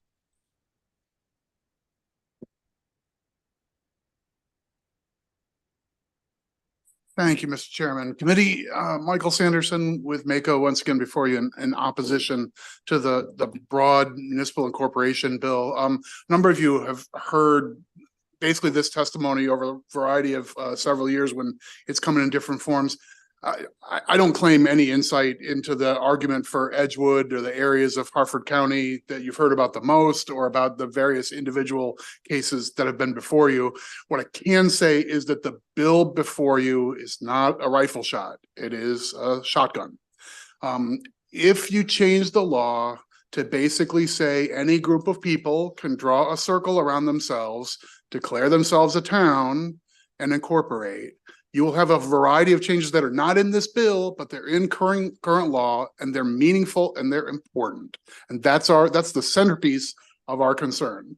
Land use is central and obvious. It's just a matter of time until the municipal government takes control of the land use in that area. They don't have any obligation to follow adequate public facilities ordinances or things like that for county facilities. You can end up with overcrowding in schools. It happens by annexation. It could then happen by incorporation. And 2 more things that are a little non-obvious. I'm a little nerd here, but one is highway user revenues. There is a dramatic incentive for an area to incorporate because the state by policy has decided that municipal roads get more funding than county roads. So you see a shifting of money away from other municipalities, not even in that county.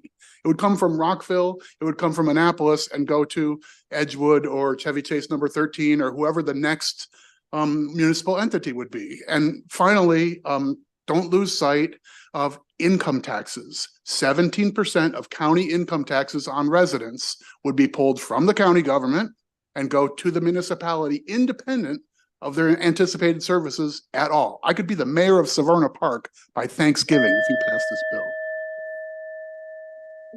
How many Chevy Chases can you actually name? Just kidding, Delegate Long. Thank you, Mr. Chairman, and Mr. Sanderson, thank you for being here.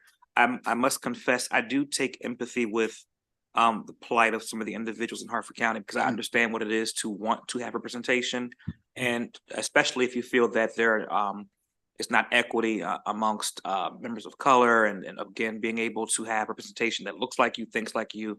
I understand how that works when you seem to be outnumbered and ideologies and worldviews that are different. So I recall this bill from last year, and I don't recall any changing of position.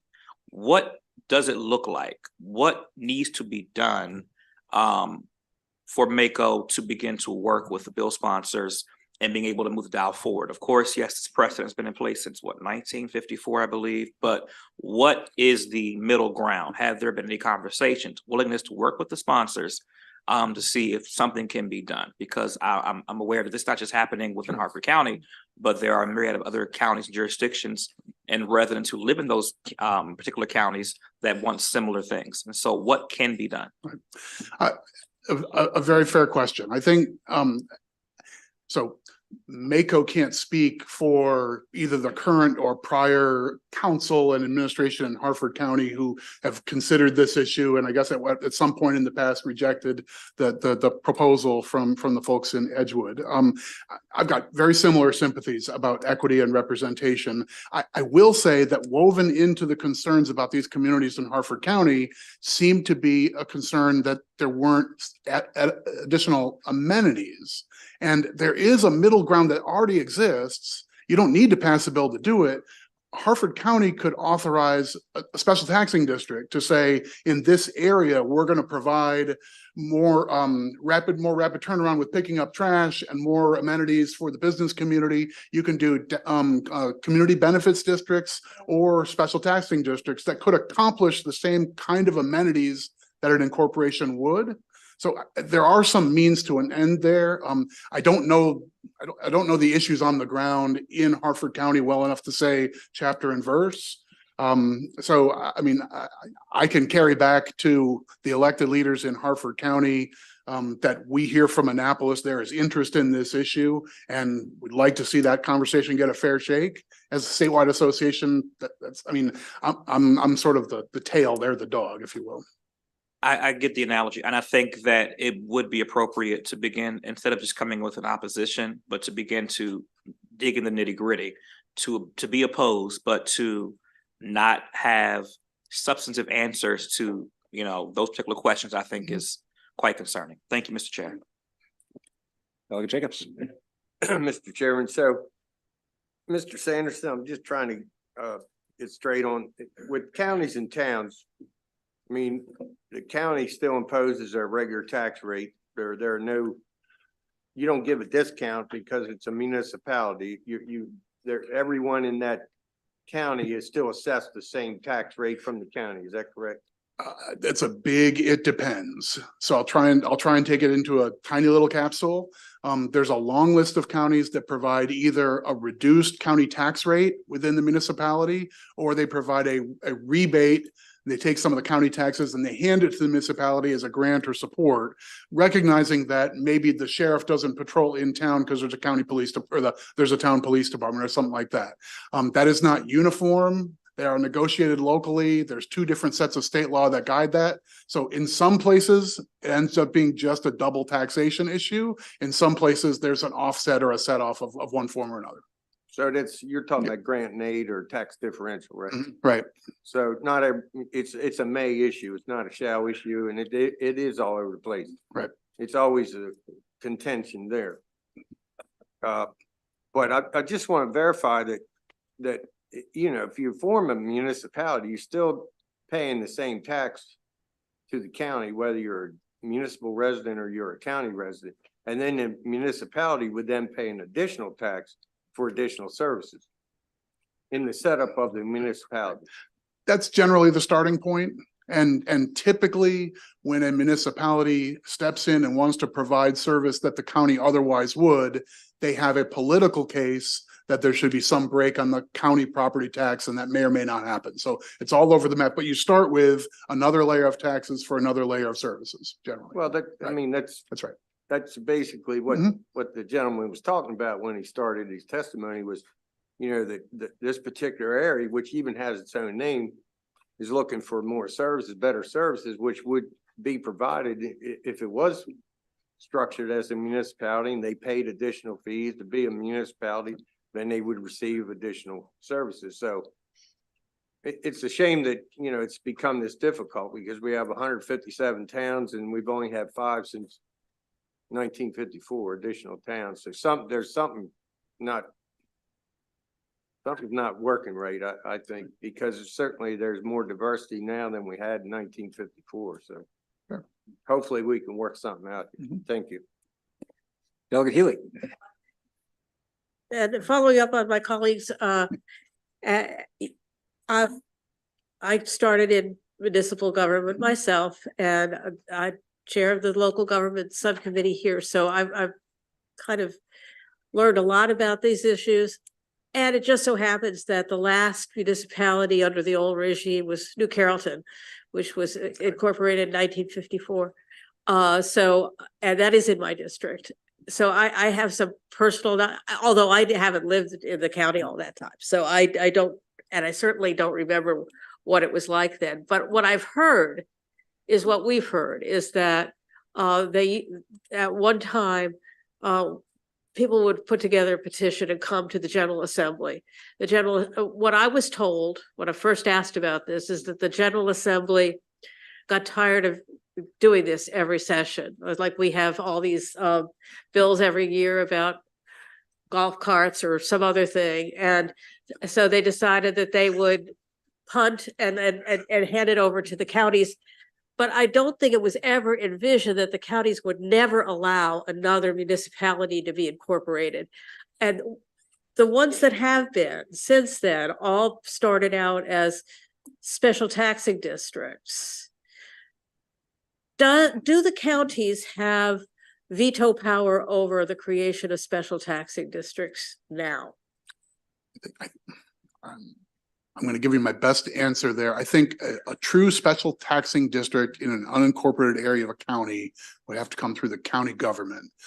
Sometime during my watch with MACO, I think you were even involved in this bill, as I recall, there was a separate process for the creation of a community benefits district that was specifically designed to be bottom up, and the presentation came to the county from the residents or from the business community, and that's a different process.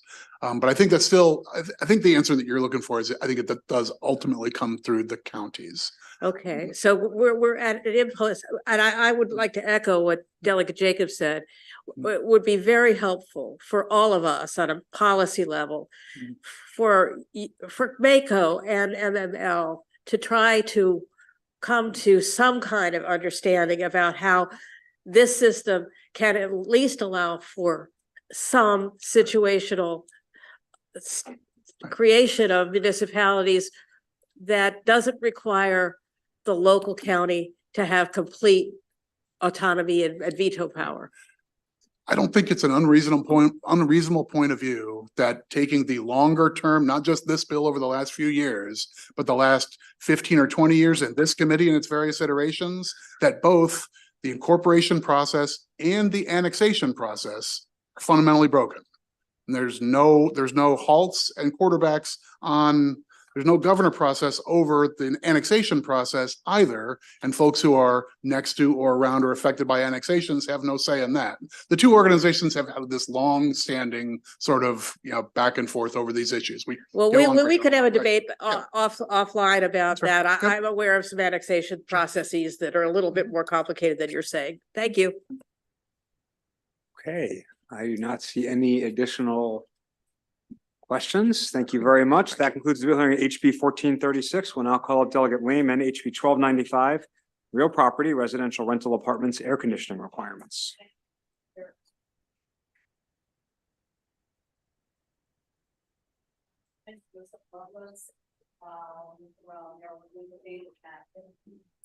Great.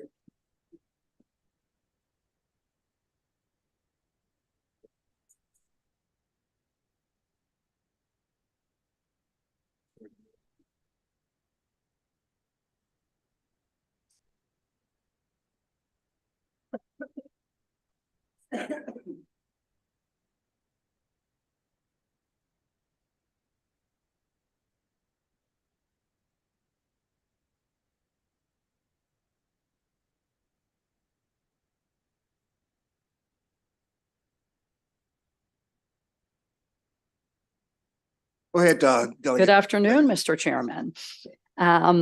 And colleagues, good afternoon. For the record, I'm Delegate Mary Lehman, asking for your favorable consideration of HB 1295, real property residential rental units, air conditioning requirements.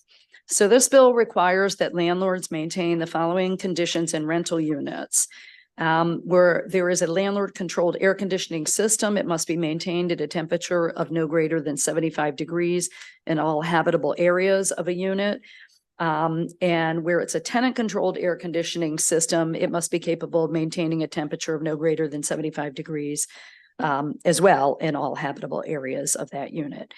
The bill would be in effect from June 1 until September 30th every year, and applies to units built on or after June 1st, 2024, or units that undergo electrical or heating renovations on or after October 1st of 2024. The bill is modeled after laws in Prince George's and Montgomery counties. I will say, because I've gotten a lot of feedback on this issue, that I'm open to how to better define a renovation. There were really no good examples in state statute, and my multiple requests for input from various building industry sources, labor organizations and housing advocates were not very instructive.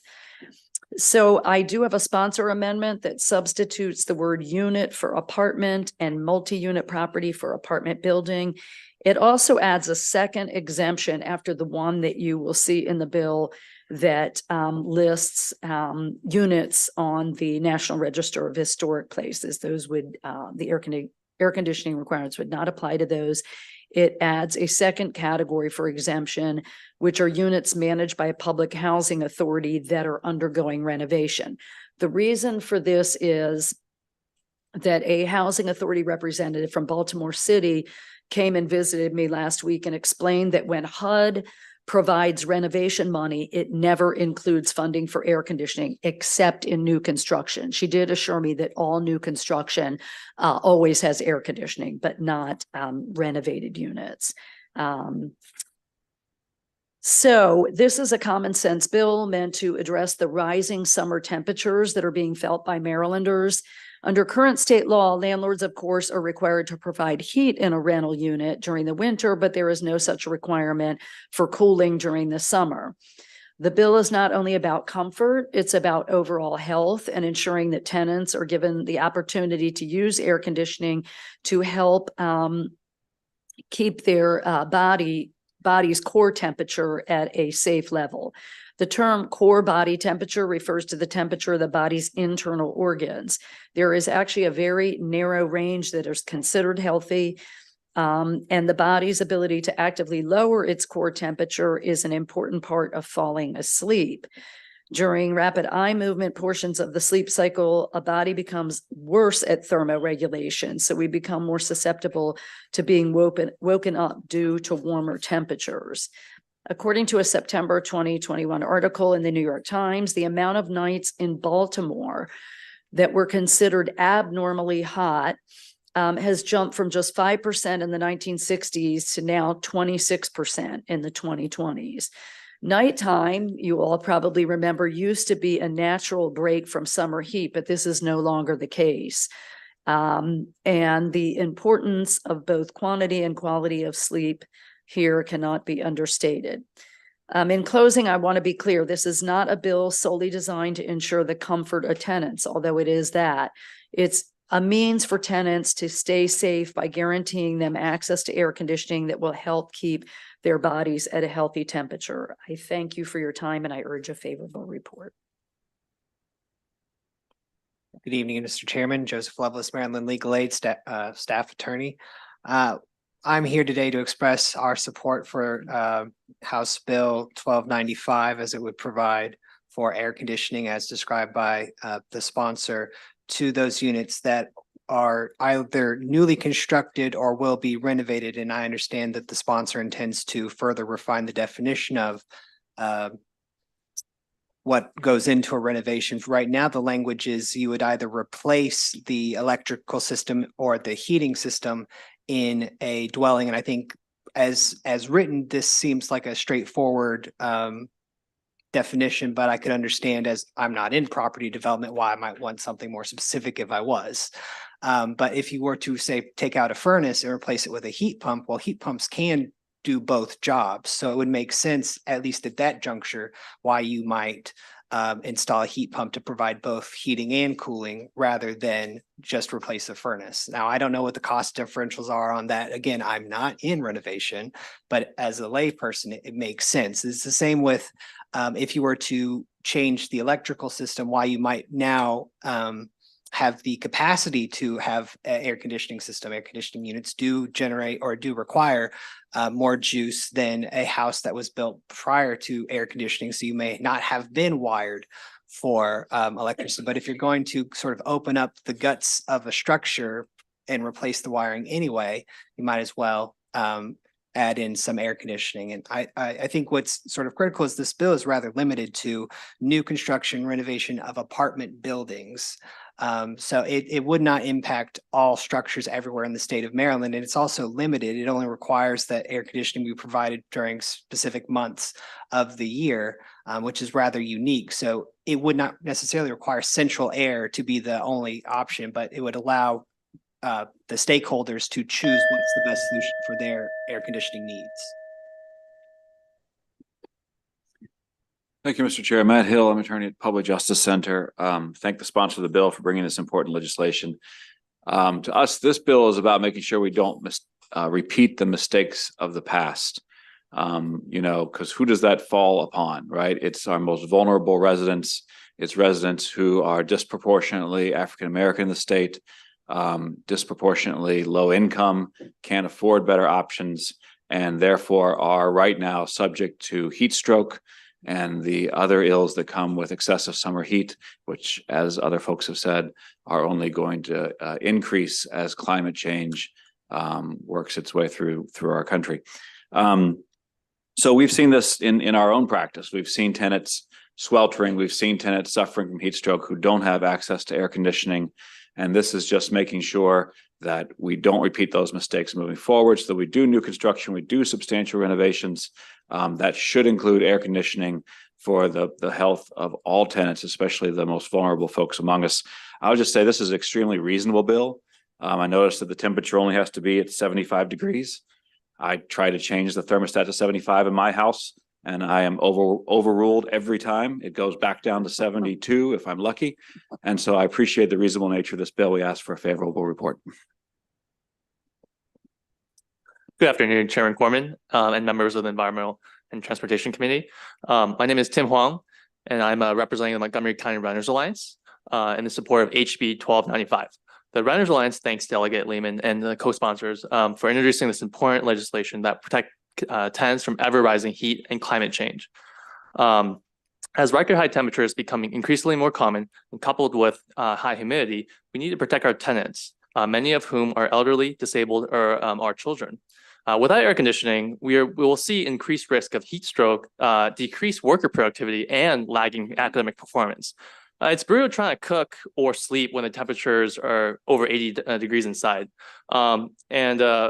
in Montgomery County, we also passed something similar in 2019 with the desired effect of protecting renters. So heating is already mandated in winter, so now it's time for air conditioning to catch up. So we can't ignore the effects of climate change causing more extreme temperatures. And the Renters Alliance urges a favorable report on this important legislation. Thank you. Thank you very much. Do we have questions for the sponsor or her panel? Delegate Ziegler. Thank you, Mr. Chairman. And thank you very much for the bill. I just wanted to ask you about the letter from the Housing Authority of Baltimore City, which I remember from last year because it horrified me so much, that they have an average age of 80 years in their buildings, $120 million in deferred maintenance. And many of the units just can't support the weight of a window unit, which seems just unsafe to me. But I just wondered if you'd had any conversations with them or any thoughts about what to do about the financial gap there. I did not see the letter, but as I indicated in my testimony, I did have a visit from an individual who works for a housing authority property. And she was the person who explained to me the issue with HUD and HUD money coming to properties for renovation. She said in all new construction, there's always money for air conditioning. But the phrase she used to me, which I admit was startling, was that HUD, as of right now, even with these warmer summers we're experiencing, does not consider air conditioning essential in older buildings. I think that's really needs to be revisited. But she assured me, unless we engage Congress and get changes at the federal level to HUD's policy, that's not going to change as that money flows down from the federal government. But I will take a look at the letter. I don't know, specifically about that dollar figure you cited and the gap, but it does seem unfair because obviously people living in public housing, as Mr. Hill mentioned, are going to be lower income and more susceptible all the way around for health and other reasons, lack of access maybe to medical care, to heat stroke and other conditions related to excessive heat. Right. Thank you. Delegate Stewart. Mr. Chair, thank you, Delegate Lehman, for bringing the bill. Thank you all for coming. I'm kind of of two minds on this because, first of all, obviously I sympathize with people who are having to live in humid and hot and, conditions. I personally like to keep it like 66 in my house, so I can't even imagine it's 75. But no, in all seriousness, we did have our AC go out at one point when my 5-year-old was a baby and we couldn't get it below like 84. And we were like frantically Googling, like, can he even make it through the night? Like, do we need to like go to a hotel? Like, what's going on? It's a really, really terrifying situation. On the other hand, I read the opposition testimony or favorable in the amendments testimony, and I get it. Like at a time where we're trying to create affordable housing, imposing any new, regulations or any new requirements on housing providers to make them renovate anything is going to increase the cost of housing. So I get that too. But then I read AOBA's testimony and I started to sniff out a little bit of a compromise. They obviously are subject, their member jurisdictions in Prince George's and Montgomery are already subject to this for 80 degrees. And they have some other amendments to align it. Are y'all open to, obviously you'd prefer the original bill, but are y'all open to a compromise with AOBA to try to align and have one uniform state law? Or do you feel like the Montgomery and Prince George's County laws just don't go far enough and we need 75? Yeah, thank you for that question, Delegate Stewart. It's an excellent one, and I would welcome feedback as well from my panel. But I would just say to the issue of 80 degrees, I wondered about it too and was really startled. I had requested drafting, to model the statewide law after the Montgomery and Prince George's laws. It wasn't until the bill came back from drafting and I saw that it had 80 degrees in it. And I thought, well, surely this is a mistake. Who sets their thermostat at 80 at the peak of the summer? I mean, Mr. Hill was joking about between 75 and 72 or whatever, but I asked around, first of all, I asked the drafter, why did you put 80 degrees in there? And he said, well, that's what Montgomery and Prince George's have, which I was very shocked by. So unscientifically, I asked a number of people, including Mr. Hill, don't you think 80 degrees seems warm? And everyone I consulted, especially when you consider what it might feel like at the peak of summer summer, let's say it's a day where the outdoor temperature is in the mid-90s and you live in a high-rise building. And of course, it's, you know, the higher up you are, the hotter it is, and you're maybe elderly with some health conditions. I couldn't see where somebody would set their thermostat at 80, where that would provide any real relief. And so just in asking around different people, I thought about 70, but several people said they thought that would be too low, and I landed at 75. With that said, I am open to a conversation with AOBA and others on both this issue of the temperature and of that substantial renovation piece. Yeah, So no, I thank you. totally get. I mean, I'm from Alabama, but you know, I'm the guy that once it hits like 80 degrees outside, I'm like Googling like West Virginia mountain towns for like weekend getaways. So like I don't, so I'm with you. Like 80 seems high to me too, but I just feel like in the interest of not making the, you know, perfect enemy of the good and trying to get this out of not only ENT, but JPR, maybe we can sort of talk, you know, and come to an agreement. Isn't that so? Yeah, thank you so much. Additional questions for the sponsor or her panel?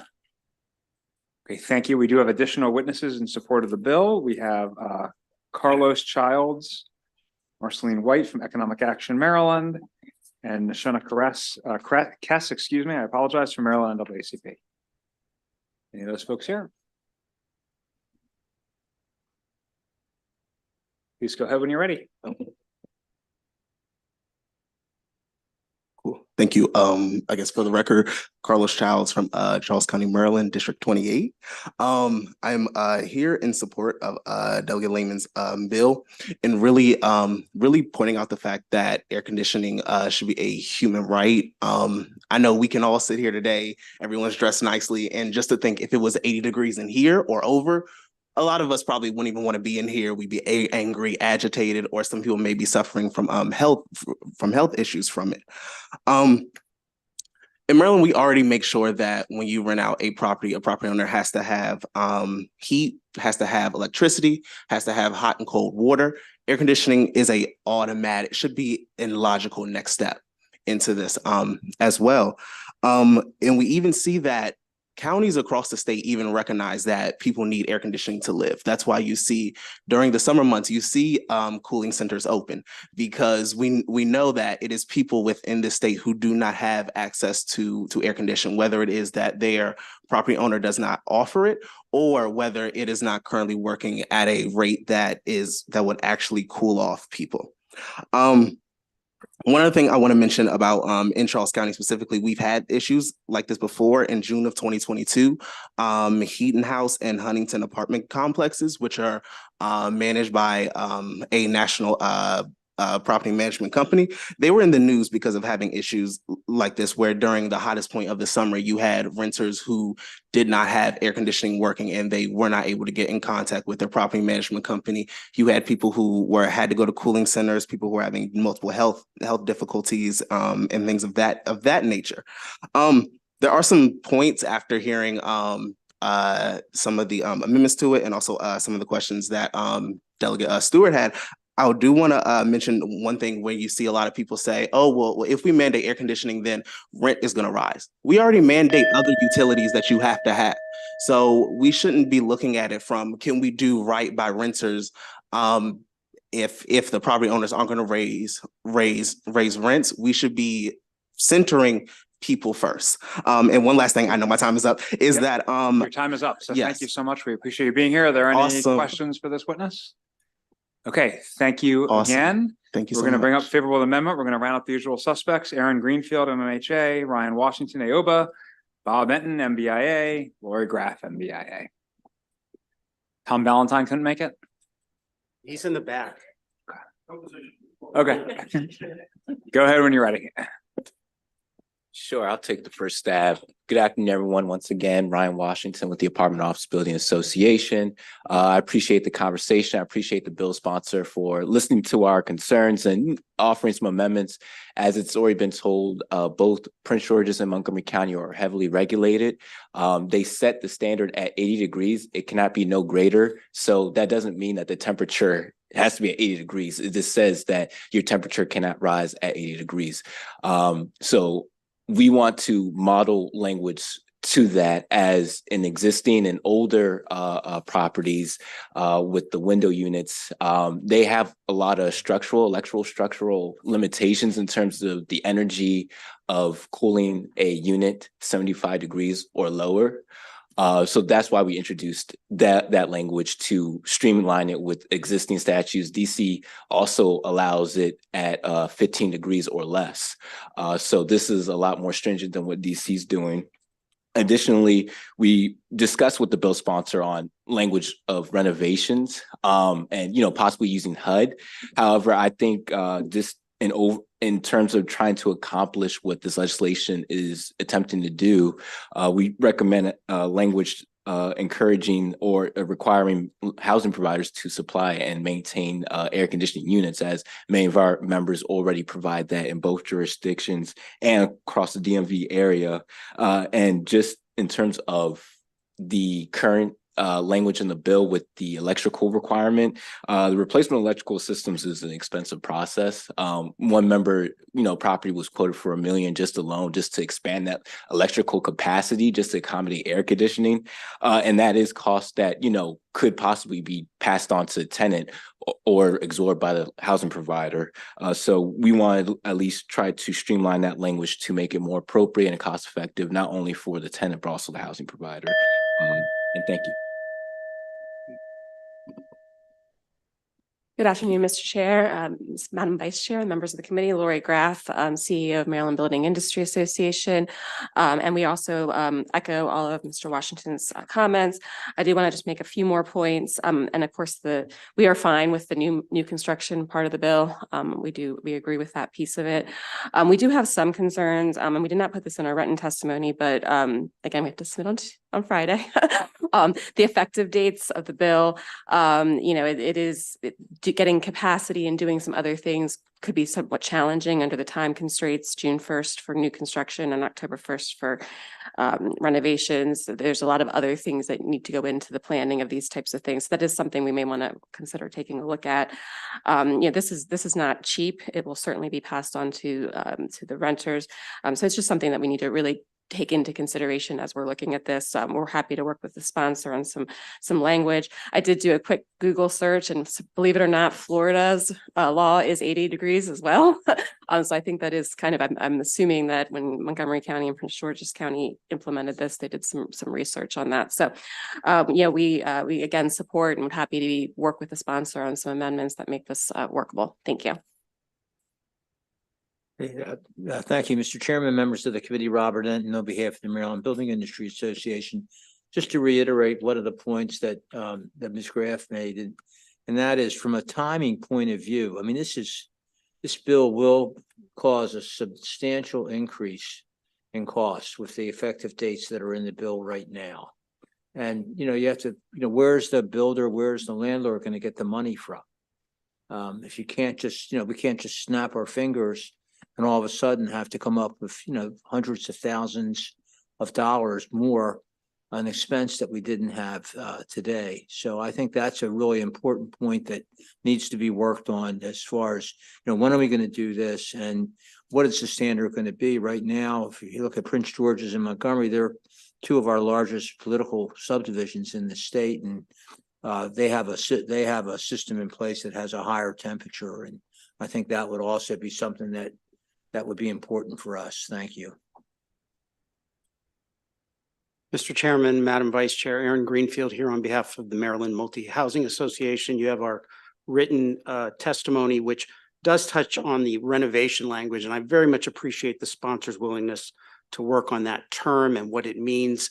It's important to note that the Climate Solutions Now Act will trigger the renovation provision as currently written in the bill, requiring that all multifamily properties that are 35,000 square feet or greater will have to then have the air conditioning as part of it. And that may be the sponsor's intent, but I just wanted to raise that because we'll have to, as you heard from my colleagues here, you'll have to increase your electric load. So that's going to be a part of this. We too would echo the written comments by AOBA in their written testimony. And with that, we're favorable with the amendment of trying to address that renovation language. Thank you. We have a question from Delegate Naraki. Thank you, Mr. Chair. This really could go to anyone on the panel. I certainly appreciate the sponsor's intent of the legislation. In fact, I'm working right now in my district to actually try to help a school get air conditioning. So I certainly appreciate the intent. I also know, though, in this process of working with this school, it's a relatively small elementary school. It's millions of dollars to retrofit this building because the electric doesn't line up. Window air conditioners were not an appropriate solution because when you start putting window air conditioners in multiple rooms, it's a tremendous drain on the overall system.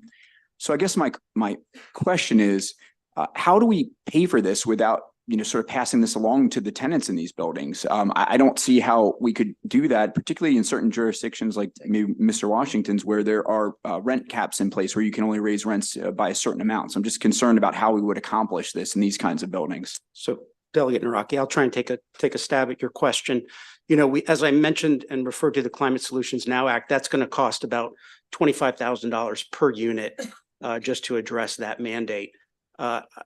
If the bill's intent was to have central air, you're looking, which I don't think that's the intent. It's hard to parse that out. I don't think that's where the sponsor is. That's about $12,000 to $20,000 per door.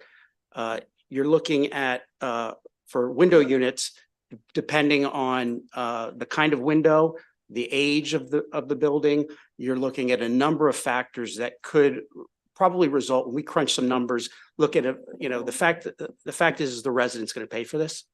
And you're looking at, based on window units, probably about $30, $40 extra a month to cover it because of piping and other needs. But as you know, some jurisdictions have rent control. And so it's hard to pass those costs on. So that means that investments in the property may be delayed, or they may have to obviously focus these investments on air conditioning units and the need to address windows versus some other general maintenance issue that they have in their capital plan. Thank you. Delegate Foley. Thank you, Mr. Chair. Sir, you referred to the Climate Solutions Now Act. Doesn't part of that envision heat pumps as HVAC technology that would be installed? And don't heat pumps also provide air conditioning? Yes, but that I think is for the newer, you're going to see that in newer units. Ms. Graff might be able to comment on that. I think we're concerned about is sort of the older naturally occurring housing properties that, should have air conditioning. But I'm just sort of raising the costs of this and the fact that under the Climate Solutions Now Act, that's going to trigger this mandate under this bill. That's how we read it. And additionally, just kind of going back to my testimony, with a lot of these older units, like Aaron kind of said, some of them aren't central cooling systems. A lot of them are, window units. So you're going to require more. Either you have to gut out your whole system and get an entirely new one, or you have to add additional window units, which it could be overloading on your electrical grid in that unit and can cause a lot of outages as well. Okay, I get that part. I just wanted to be clear that if you're installing heat pumps, that's also installing an air conditioner. But the other question I have is, isn't it true that the temperature, I kind of agree that maybe the temperature should be looked at 75 versus 80. I don't know what the answer is there, but that whatever the temperature is, that doesn't really affect the cost of the HVAC system, does it? I don't know that it affects the cost of the HVAC system, but it certainly affects the cost of the utility. Oh, it affects the utility bill. Yeah, but I don't think it, okay. Okay. I'm not aware of it affecting the. Okay. All right. HVAC Thank system. you. Thank you. Vice Chair Boyce. I just have a random quick question. Any new construction currently would automatically be built with AC, correct? I mean, I don't think it's the law, but I'm unaware of any that are not. But Practically speaking, yeah. It's an amenity. I can't imagine anyone's not. I don't think it's the actual law. So it's this bill. Yeah, no, I understand it's not the law, but talking about new construction, it is assumed that any new construction would have AC. Correct. Yeah. So we have no issue with that. piece of the No, legislation. this is a question for me. I'm not Okay. making an issue. I'm just making that point. Thanks. Yeah. So codifies existing practices, I used to say in the committee. Is that- Correct. Yeah, Correct. okay. We have unfavorable testimony we'll bring up now. Catherine Howard from RMI.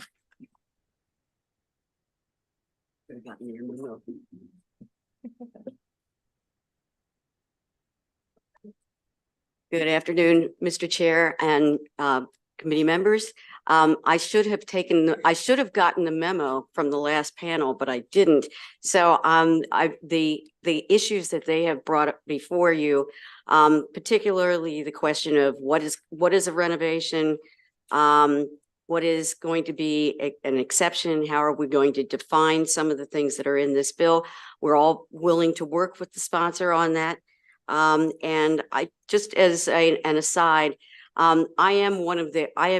regional management is probably one of the largest NOAA, if you will, housing providers in Baltimore City. It's market rate. It's not subsidized.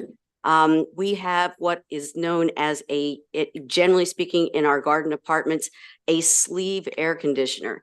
That's not a window air conditioner. That's not that's not anything that goes in a window. But it's a sleeve that you put through the air conditioning unit through, and it does run on electricity and is just part of the unit amenities that we have. But I just thought that to completely retrofit a garden apartment community that has that kind of a build out for air conditioning is going to be a major expense for affordable housing. And I just would caution everyone to be thinking about that as we go along in this process and working on this bill. Thank you. Any questions for RMI? Thanks. Okay, thank you very much. That concludes the bill hearing HB 1295. We'll turn to our final bill of the afternoon, HB 1449, Delegate Lehman, zoning, Board of Appeals decisions or zoning actions judicial review. Mr. Chair, and I have just one panelist, Mr. Perfect. Stevenson.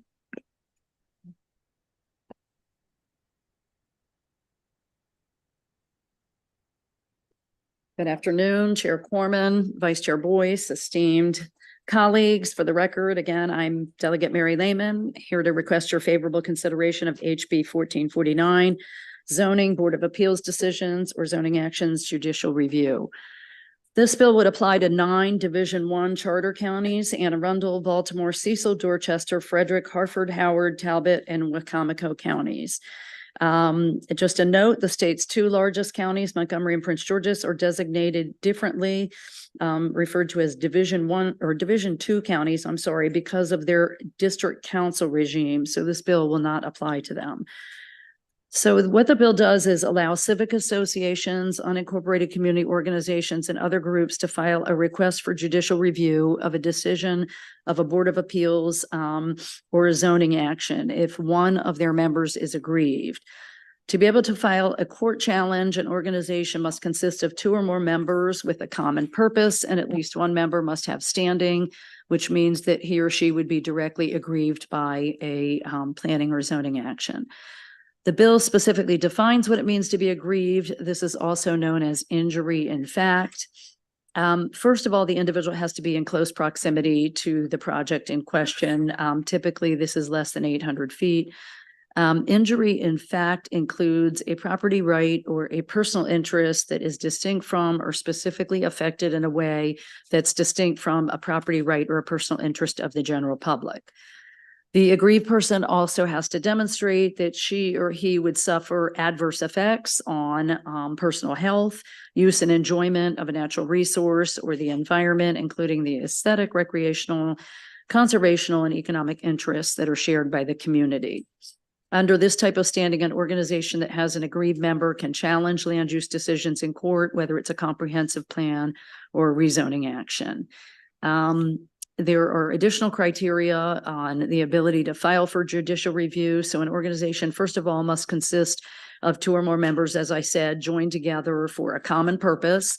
It must have 1 or more members who have individual standing.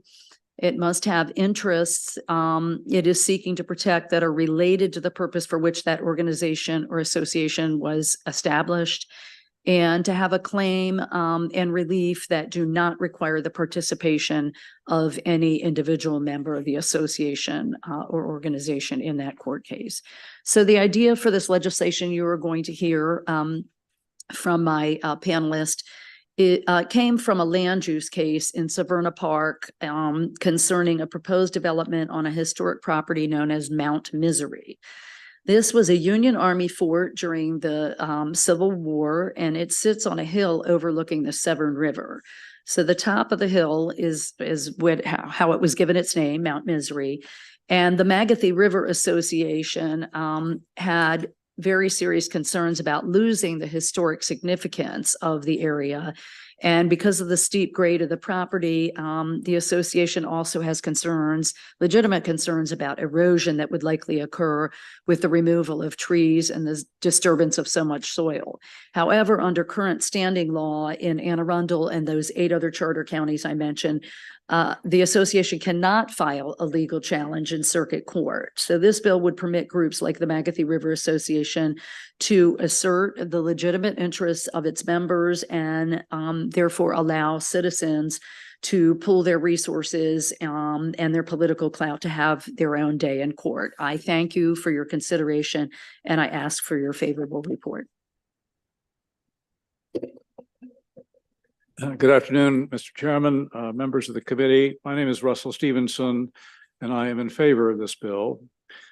I know that the rules of standing are highly technical and frankly not very sexy, but they are important.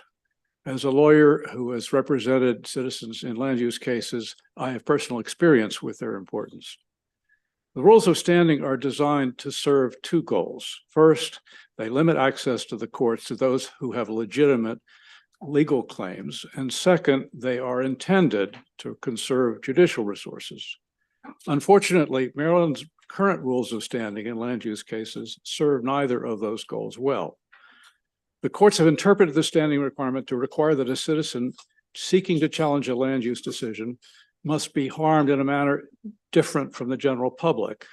In practice, this means that standing is only available to citizens who own nearby property and who can show that a proposed land use change would adversely affect their use of that property.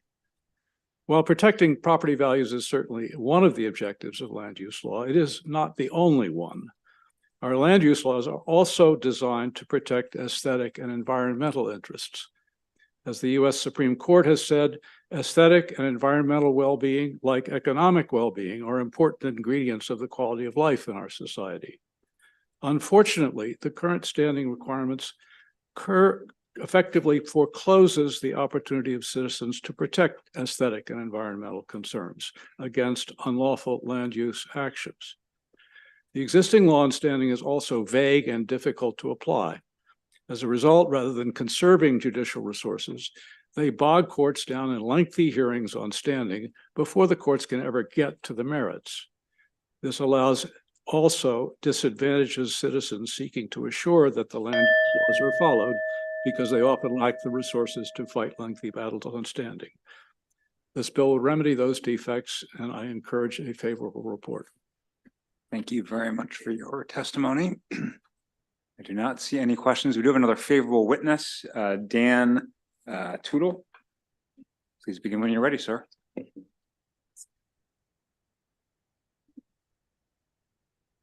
Good afternoon.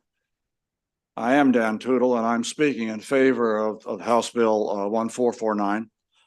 I'm a resident of Round Bay community in Severna Park, which is part of 2 watershed areas, the Magathie and Severn Rivers.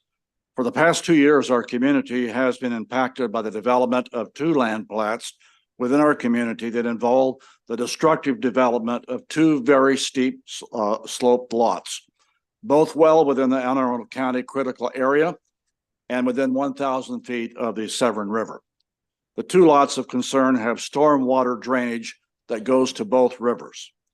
Despite the obvious and well-documented adverse impact that development of these 2 lots will have to the rivers and to the adjacent community residents, Anne Arundel County, under litigious pressure from the developer, has allowed development to go forward by approving variances to existing county law governing protection for such property, despite concerted effort on the part of community residents and the Magathie and Severn River associations.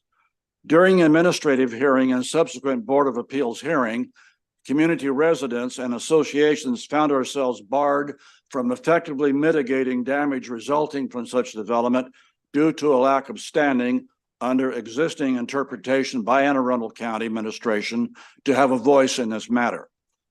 Passage of House Bill 1449, along with its cross-bill Senate Bill 1045, will establish such standing that will provide a remedy to unsustainable and unfair situations for community residents and environmental protection organizations, such as encountered for the Mount Misery property development. Passage of the bill will provide a balance of power to the prevailing and overriding property ownership rights that our county administration considers as dominant. Thank you very much. I do not see any questions for your panel delegate and your witnesses, so thank you. We'll call up the panel of unfavorable witnesses, including a virtual Michael Sanderson for MACO, Robert Enton, MBIA, Kinley Bray, NIOP, Tom Ballantyne, NIOP, and Lori Graff, MBIA.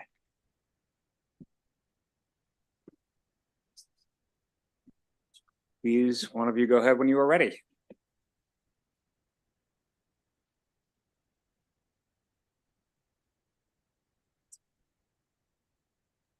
Thank you, Mr. Chair, committee members. I'm Michael Sanderson with the Maryland Association of Counties.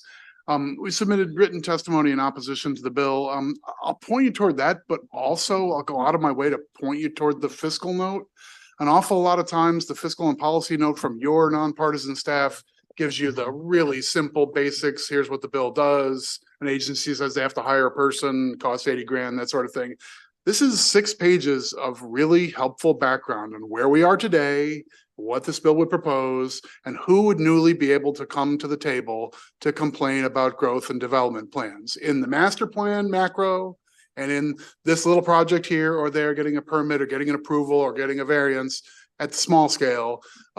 That's what this bill nominally does, is it widens dramatically the number of associations and players who can come to the table and contest, this doesn't seem right, this doesn't seem right. A clause in the bill, like what's the standard to participate through standing in this bill? Just like this short list, just a few words. I'm worried about aesthetic, recreational, conservational, or economic interests. Not me as the neighbor, but just I don't like the way it looks or it might smell or whatever. So I don't want that to be built. And now my group can come in and sue to stop the whole thing. You've got a balancing act to make, right? You heard another bill earlier this session talking about standing, talking about changes in federal law and whether broadened standing was the right response to that. I think the same questions are before you here. Is opening the door for a lot more lawsuits and litigation and judicial reviews and challenges, is that the best way to affect the policy you want? We think not. We think this will slow down virtually anything we want to do. And the carve out for affordable housing might be disturbingly narrow if that's the only thing you care about. There's only one section of law carved out here. Good afternoon, Chair Corman, Vice Chair Boyce, members of the committee. My name is Tom Ballantyne with NIOP Maryland, here in opposition to House Bill 1449. This bill broadens the ability of individuals and associations to seek judicial review of site-specific quasi-judicial decisions and legislative enactments, not just by the planning board, but by other legislative bodies. So the standing has a very low threshold, as Mr. Sanderson just explained. The comp plan and comprehensive zoning I'm going to focus on, completed every 10 years. These are broad policy statements about local and regional growth needs. They're not quasi-judicial findings of fact that affect one property, nor are they final decisions to be reviewed on appeal, because zoning designations require further administrative review and approval to be fully implemented. At that time, aggrieved parties have access to judicial review of the approved development plans and building permits. In the Anne Arundel County case, Anne Arundel County versus Bell, the Court of Appeals held that comprehensive zoning is fundamentally legislative because of its broad and interrelated policy nature. The rights of appeal are based on taxpayer standing, where aggrievement is defined by potential harm caused by the appellant's property and to taxpayers as a whole. This bill doesn't require that an appellant even be a taxpayer. In the Bell Court, they evaluated the implications of granting adjacent property owners standing to appeal. The court noted it would enable thousands of plaintiffs to challenge comprehensive zoning legislation and concluded that it would be entirely unworkable. In this case, the threshold is, let's say, lower, and the universe of potential litigants is broader. And for those reasons, we would respectfully request your unfavorable report. Thank you, Mr. Chairman, members of the committee. Robert Enton on behalf of the Maryland Building Industry Association. You know, standing has become a big issue this year. You had a bill the other day that dealt with standing. This bill deals with standing. You know, standing is a fundamental of Maryland law, and is that if you're going to bring a cause of action, if you have a right to try to, you know, go to court to take an appeal, whatever, you have to have standing. You know, the mere fact that maybe, you know, a piece of property that you drive by every day is not as, I think it's not going to be as attractive as it used to be before, doesn't really necessarily give you standing. When you look at the bill, if you look on page 2 of the bill, where it says it lists the persons who can file for judicial review. Right now, it's a person aggrieved by the decision, a taxpayer, or an officer or unit of the local jurisdiction. Now, what this bill does is it adds in, and we've seen other bills to do this, basically says that a community association, which could be made up of 2 people, doesn't have to be incorporated, no dues structure. They would then have standing to come in and challenge these decisions. You know, I understand that people are concerned about, you know, we're all concerned about the environment, making sure that people do have a right to object, but there's got to be a balance in that equation. And we're just not sure that this bill is before you today has the appropriate balance. And that's why we're signed up asking for an unfavorable report. Thank you. Good afternoon, Mr. Chair, Madam Vice Chair, members of the committee. Lori Graff, CEO of Maryland Building Industry Association, in respectful opposition. I'm not going to go into our housing shortage again. You guys have heard a lot about it. We are concerned that this bill will take a step backwards and not help us with produce the housing that we need. I'm just going to touch a little bit on the comprehensive zoning. So as has been mentioned, this bill would open up that legislative action to judicial review. Lifetime ago, it feels like, I used to sit on the Baltimore County Planning Board. So I sat through comprehensive rezoning, which in Baltimore County, they do every 4 years. It's a long, lengthy process. Lots of opportunity for public hearing. You apply in October. You have hearings with every council district has a hearing where anyone can testify. And then you go through the planning board and then you go through the county council. It takes a year to get through that process. There's a lot of public input. And we believe that that is where we should be. And it's been deliberated and it's something that is a very deliberate process. And we think that that's a good process. And this would change that and would open up to judicial review. So we have a lot of concerns about that. I'd also echo Mr. Sanderson's concern about the affordable housing exemption. It's very narrowly focused, and in practice, there may be some challenges with that. So with that, we would offer an unfavorable report. Thank you. Good afternoon, members of the committee. My name is Kinley Bray. I'm a zoning attorney in Anne Arundel County. I am not involved with the Mount Misery case that was mentioned earlier. For 22 years, I've represented individuals, community associations, and local governments in land use and zoning matters. I'm routinely in our circuit and appellate courts on such land use appeals. In fact, I argued one yesterday. Anyone appealing from a land use decision ought to have an interest that is greater than a general community interest in land use. The removal of traditional aggrievement standards and inclusion of, quote, negative impacts to aesthetic, among other interests, shared among community members weakens the standing protections necessary to ensure efficient and predictable review and implementation of county land use decisions. Developing a property without requests for any variances from the existing land use regulations often takes 12 to 24 months. Many needed uses like workforce housing, assisted living, and daycare also require special exception approvals from county boards of appeal, adding as much as a year. There are multiple opportunities for appeal of any administrative decision related to the plan, of the grading permit, and of the building permit, in addition to the county boards of appeal action.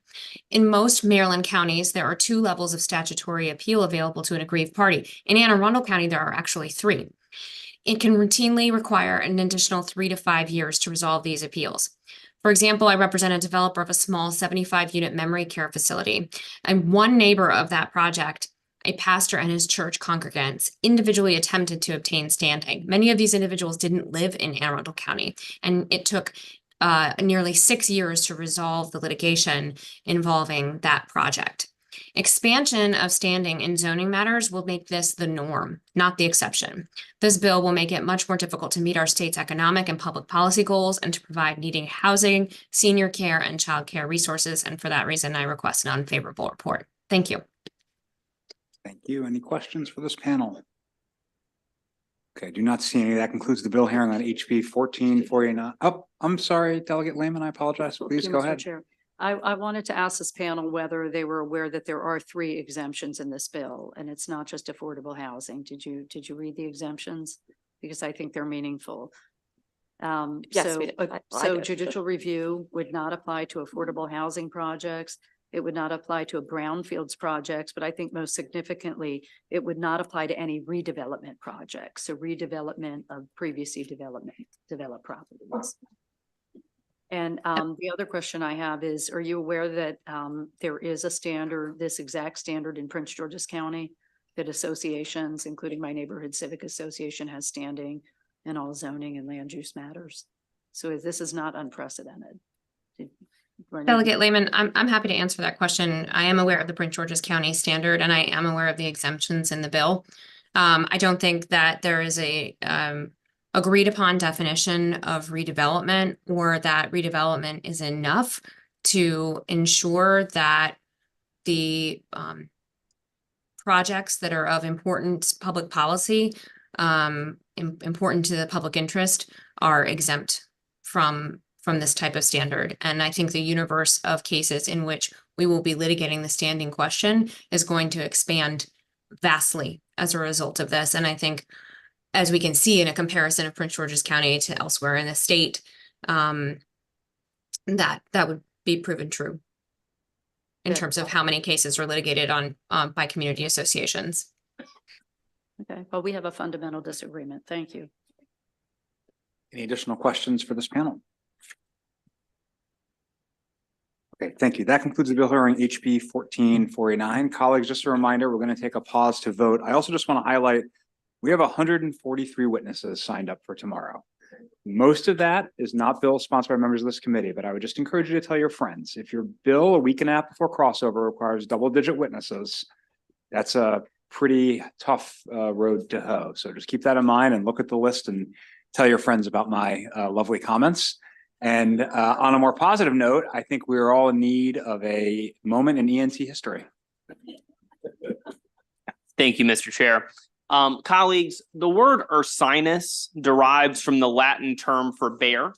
And 67 years ago today, one of our colleagues was a bear on both the mound and in the batter's box, leading their Ursinus Bears to a 10-5 victory over Johns Hopkins for his first victory on that young season. This latter-day Shohei Ohtani worked around 5 errors for the victory, and his bat contributed both a single and a double. So everyone, if you could give it up to the one and only, our treasured colleague, Delegate Barry Siliberti. And on that note, we're going to take a 5-minute pause and then come back to vote those 3 bills. So with that, we're adjourned for the next 5 minutes. Don't go far.